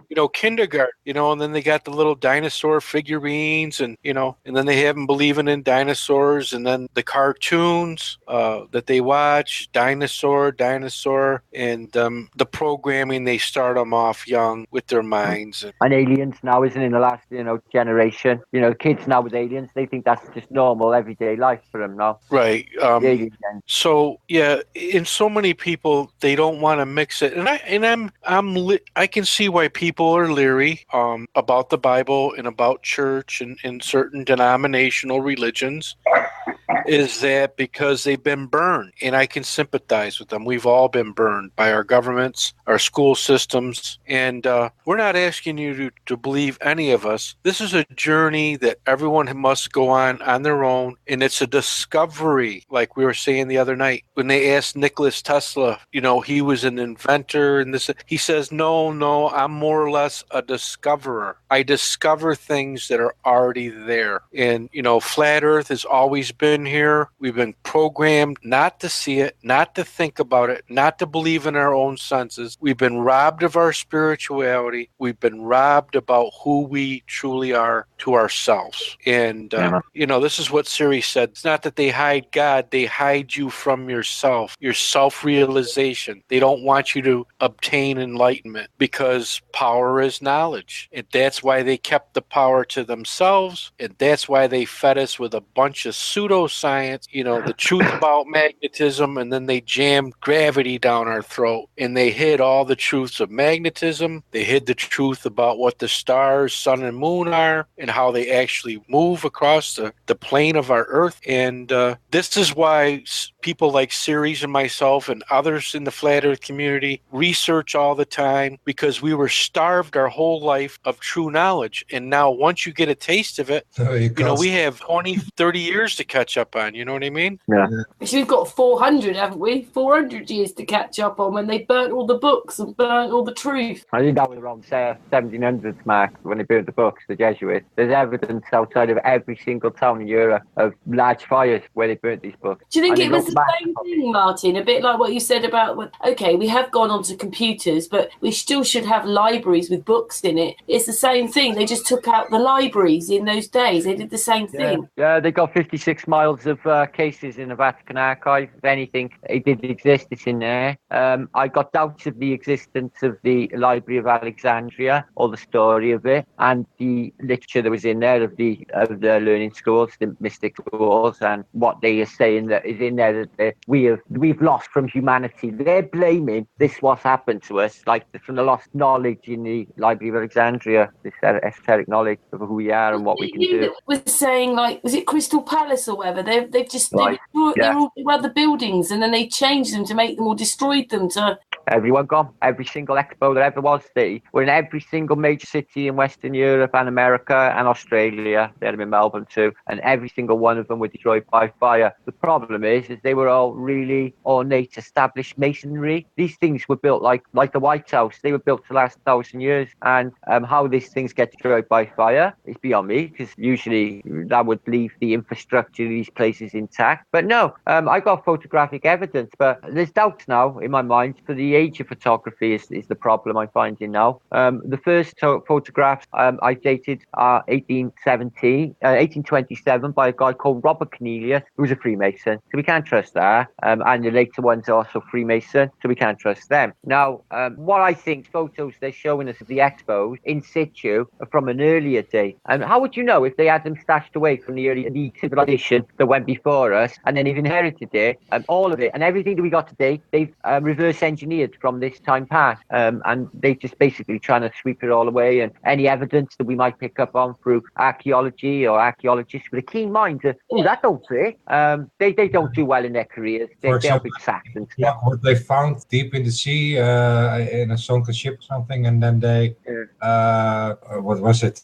Microwave scanned it or what? I don't know. They scanned it internally and got all the internal parts of it and put it together, and then they saw that it was a great clock of how I don't buy it. I think there's something wrong with that as well, because it's from them. I got suspicion with them and their museums. I don't know why. I just feel that this Architectural device, I've looked into it for years, and 6,000 years in antiquity. All right, they may have been, but I don't think it is. I don't think ancient Rome or Greece happened the way they say. I really don't. Why do they always go on about Rome, yet nobody mentions Carthage? Why not? Well, when Carthage was rivals for Rome, all the shit that Rome had, and almost as much territory in North Africa, and into the Middle East, the Carthaginian Empire. So why is, Hannibal, Carthage. So why is Carthage never referred to? And it's always the Roman, because it's them that wiped it out. Yeah. Carthage, they wiped out Carthage too. But they never, it's always they refer to their chosen civilization to fit in with their narrative, you see. It's really sinister, really sinister. Hard to believe that we're still living in the Roman times. Like, what? Well, yeah, this is what Gregorian calendar, it's the Roman times. It is. The Vatican Library is 2.5 miles on a straightway, both sides of the street. Their library is 5 miles long, 3 stories high, and they got every book, every writing, everything hidden. All the true knowledge. Like I said, knowledge is power. And a lot of old timers, if they could read and write, they wrote it down in a book. Yeah. They knew what was going on, the actual what they observed in history. And if it goes against their agenda, they scarfed it up and they kept the knowledge hidden from the people. They kept the people illiterate. They didn't teach their people to read and write. And they kept us in bondage and slaves so that we just paid taxes and just been subservient. Yeah, and right, it's not that we're any smarter than our ancestors. Probably our ancestors were just as smart, if not smarter than we are. They've done the sound. Have you seen the handwriting of Victorian people, Billy? Their education was absolutely like a classical education what you'd expect today, and that was bog standard. Their handwriting is absolutely beautiful, just your ordinary. It's beautiful handwriting. They were really clever back in the 1800s. I think they've been done down since then. I really do.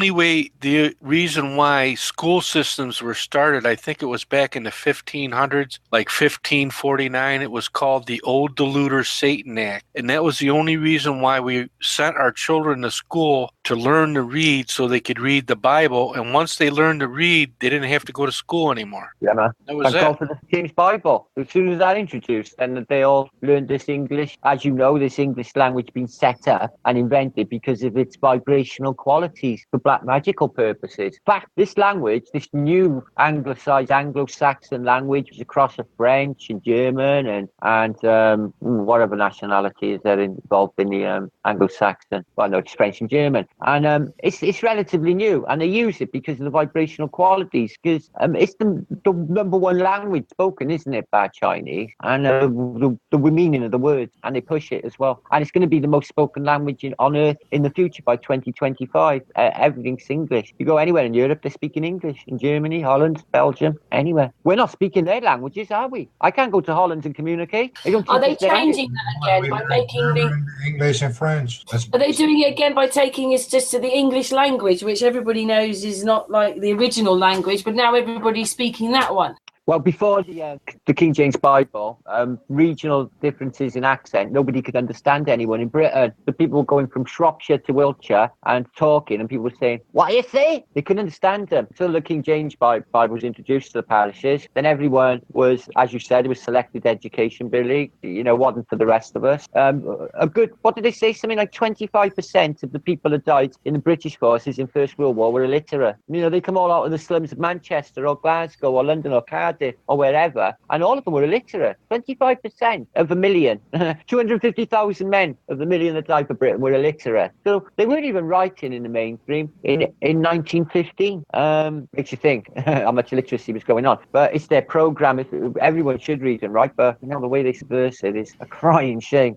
But if there were more more like educated? How come the women weren't then? You know, the women weren't. Women suppression's been going on by the church, as I said earlier about the hiding of female priests. They don't want women are more spiritual, they're more connected to Mother Nature and God than a lot of men, aren't they? That's a fact. So they don't want that. They want to keep women down, suppress them, and they've done it right the way through ages, thousands of years, and they still want to do it. They only give them the vote. You know, Emily Pankhurst. The other way that's happened now is that it's gone a bit full circle, so that men don't either. Like originally we had our roles, the men did that, the women did this originally, and now there's no roles, and now we don't really need each other except for conception. You don't think? Yeah, I know, I agree with that, and that's taken us away from the family unit too, isn't it? I actually think men have probably gone through the hardest time lately. Maybe.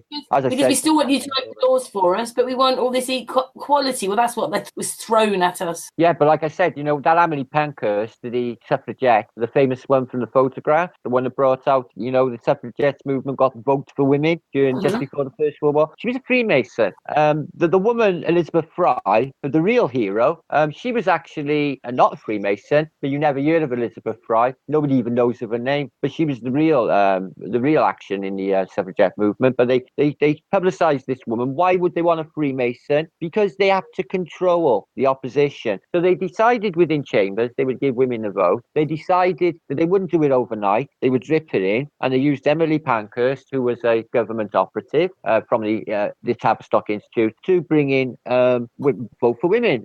I read about it about 2 years ago. It's part of the Tavistock Institute as well. She was Emily Pankhurst. Fascinating story. But yeah, how they subvert women. And the 1980s is this, when they give women big shoulders, big hair, and they give them jobs in big offices, like the film Working Girl. And you have women like, if she's a woman, Sigourney Weaver in that film Working Girl, and she's the big boss, the corporate CEO. And there's a lot of women CEOs now, and women famous authors, and women are allowed to, but they weren't in the past. It's all about, to me though, I can't be the same as you. I can't be a man. I suppose I can do, if I have to paint and decorate, I can do what's deemed as manly things, but I'm a woman. Wasn't this all about, it should have been about emotional equality. It should have been. Why do you think they never had no women on the moon then, out of all their moon missions? Do you think that they would have thought, well, if this through to humanity, you know, the way they made out, one giant leap for mankind. One woman. What about woman? Why don't you send one up? They wouldn't have done it. They just wanted to, even though it was a lie, they still wanted to psychologically rob women of that. They're bastards. Oh, that's because you're softy. Not softy, I just see it clearly for what it is, and they're just bastards. They subvert everything. They perverse anything that is the perversion of the human form through art or anything like that. It, to me, is the devil. I think there's this whole battle going on the ethereal realm. To me, is a real thing, and it's really happening. Just because we can't see it, but I can still sort of feel it. Does that make sense? We have the same thing going on with Ceres' work. Just because maybe we live in this 3D box thing doesn't mean all this isn't going on. No, man. Something completely different to what anybody thinks is going on. Look, I think the Klein bottle shape, if you're going to go on about shape of the earth, is more realistic. Dell was on about the earlier, the suns could be, the water could be draining down into like a Mobius 8, the eternal loop, and then coming back up again and refeeding. And they couldn't get up there to show us that because there was a speech once apparently round a NASA table, and one of the people was overheard that said we can't get up there, and if we did, we'd never be able to show them what we truly live on. They'd never believe it. And that was stuck in my mind. We'd never believe it. So maybe it's just a shape that we can't comprehend. And I think it's obviously interdimensional by nature, but for us to perceive as a material being, what would we perceive? What would we see? Now, I think that's down to us. You know that, guys. I really do. The globe's dead. That had never existed. I think I would love it if they could even people in different countries could all send balloons up with cameras at the same time. That'd be cool. But I don't think we need to even, I don't even need that, me. No, I don't need any of it to prove it to me because, as I spent 10 years at sea, and look, I said to Eddie said to me this next door, he went fishing in the Bristol Channel. He said, we went down to Lundy to the lighthouse. I said, did you? He said, yeah. I said, you were watching our air show in Swansea, wasn't you? He said, yeah. I said, you seen the Red Arrows, didn't you? He said, yeah. I said, so how many miles were you then, Ed, on the boat? How many miles were you away? He went, oh, Christ, from Lundy. Oh, it's about 60, isn't it? 69 miles. 69 miles, Eddie. and you've seen Swansea. So do you know how many feet of ball are in the way on 69 miles, Eddie? On our one fucking 8-inch per mile square? Do you? No. I said, well, let's go in onto 1,000 foot there, Eddie, man. You're not going to be able to see Swansea if you were on a globe. Do you understand that? He's like, and I just knew because the penny dropped. But when I was at sea, exactly the same thing happened. I was seeing things 3 days out. Saying to the captain, why am I still seeing it? Checking it on the sea chats in the chat room, and they would be 3 days out, some of them 60 to 100 miles away, volcanoes, just jetting up out of the sea. And I'd be like, still there, 3 days away. Horizon line, what about the curve? Whoa. And this was like always right the way through my sea time. That's what brought me here. That's why I was like, whoa. I wish people would just understand that bit. Like, not us, not the people in the chat room, but people that if they can see another piece of land across the water and it's, say, 20 miles away, and then they zoom in on a camera and they can see the people's feet on the beach, there's something not a ball. It was only down to like atmospheric circumstances. Traffic in where they actually tried to take the most distant photo possible, and the world record is 425 miles so far. Yeah, and they're not realizing how flat it is. Wow. How did they manage to do that series? Just on a mountain. Yeah, Then you're 250,000 miles with my camera. I can. Yeah, 250,000 miles, 250,000 miles. I can see Siri. Do you know that? the moon's a 250,000 miles away. Remember? So, you know, your camera. If you look up a P900, say at the, like Curry's, you know what Curry's is. If people don't know that, that's a supermarket where you buy cameras. The write-up is that a P900 sees infinity. Yeah, I want to get one, but I'm waiting. My camera's good anyway. Does what it needs to. We might not be able to trust all these things because, well, we were talking to someone that said that they were given a telescope, and what it was is they used it a few times and then they took the end of the telescope off and they looked through the street and the lens was bent. So that means all telescopes are bent. They're not correct. You can't use a telescope to look at the stars. They've all bent lenses. Yeah. It's like, oh my goodness. And like to Martin about the sundials. Yes, in north of the equator, all sundials have to point to the north in one direction. And then when you're near the equator, you need an equatorial sundial, which is slanted at. They're horizontal sundials, which are flat, and then equatorial sundials used down near the equator.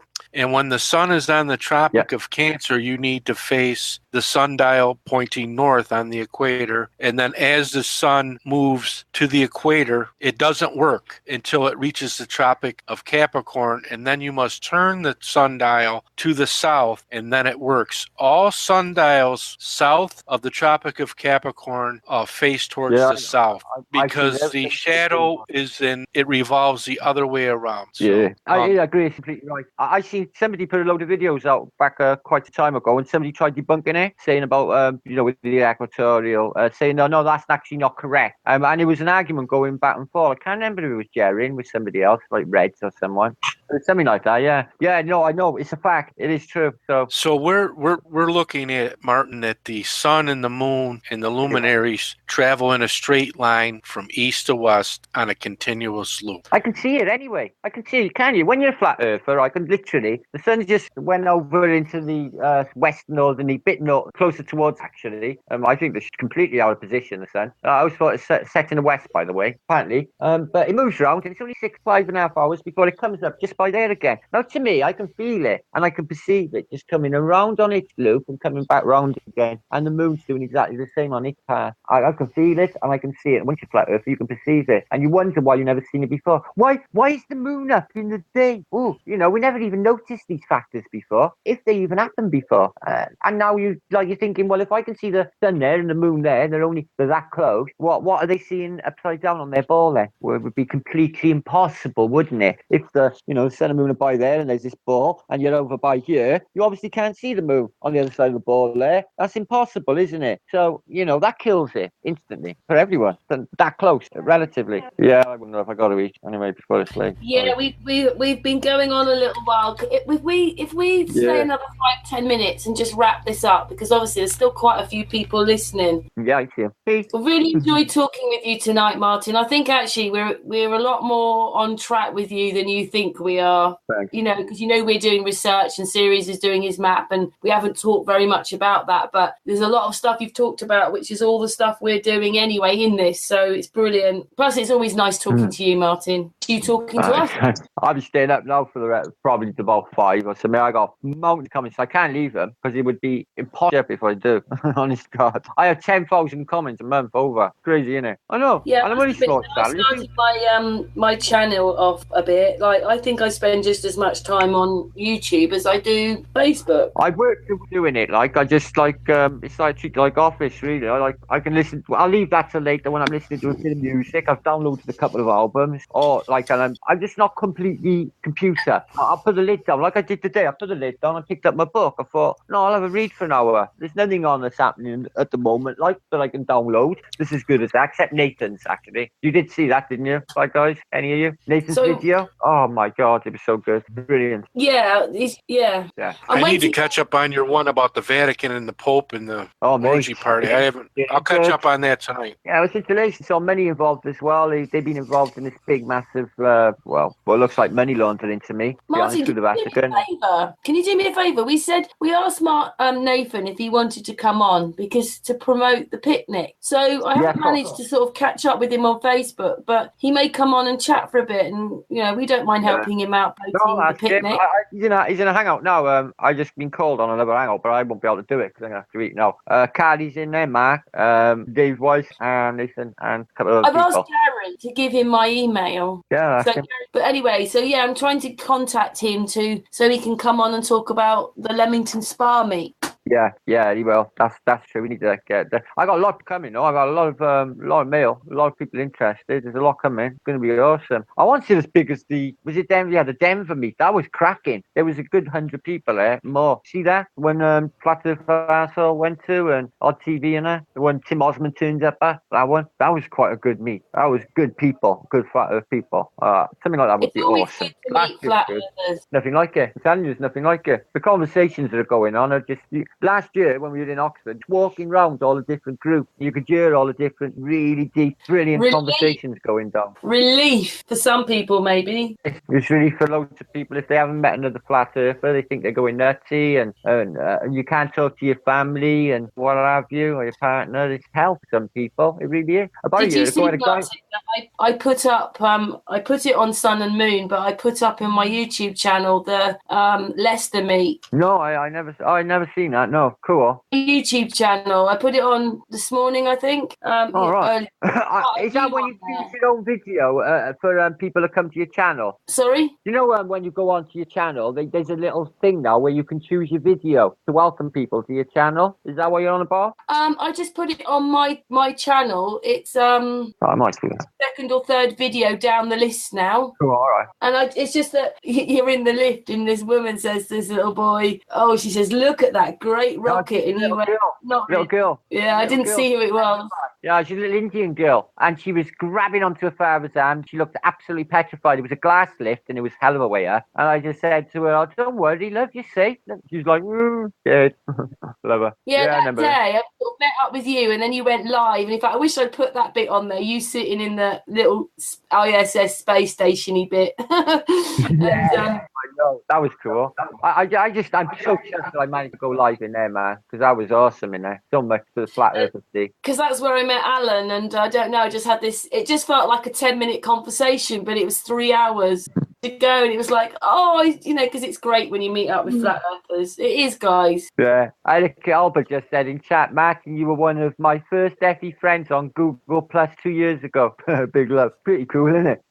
Nice. Anyway, we've got a few minutes left. Does everybody want to say anything before we go? Patricia? Billy? No, it's just been a pleasure listening to Martin. I've enjoyed chatting with him, and I hope we can do it again soon. Yeah, he's got to come back. He's going to promote the next day when you put your signs out to say Flat Earth Day or Flat Earth Today.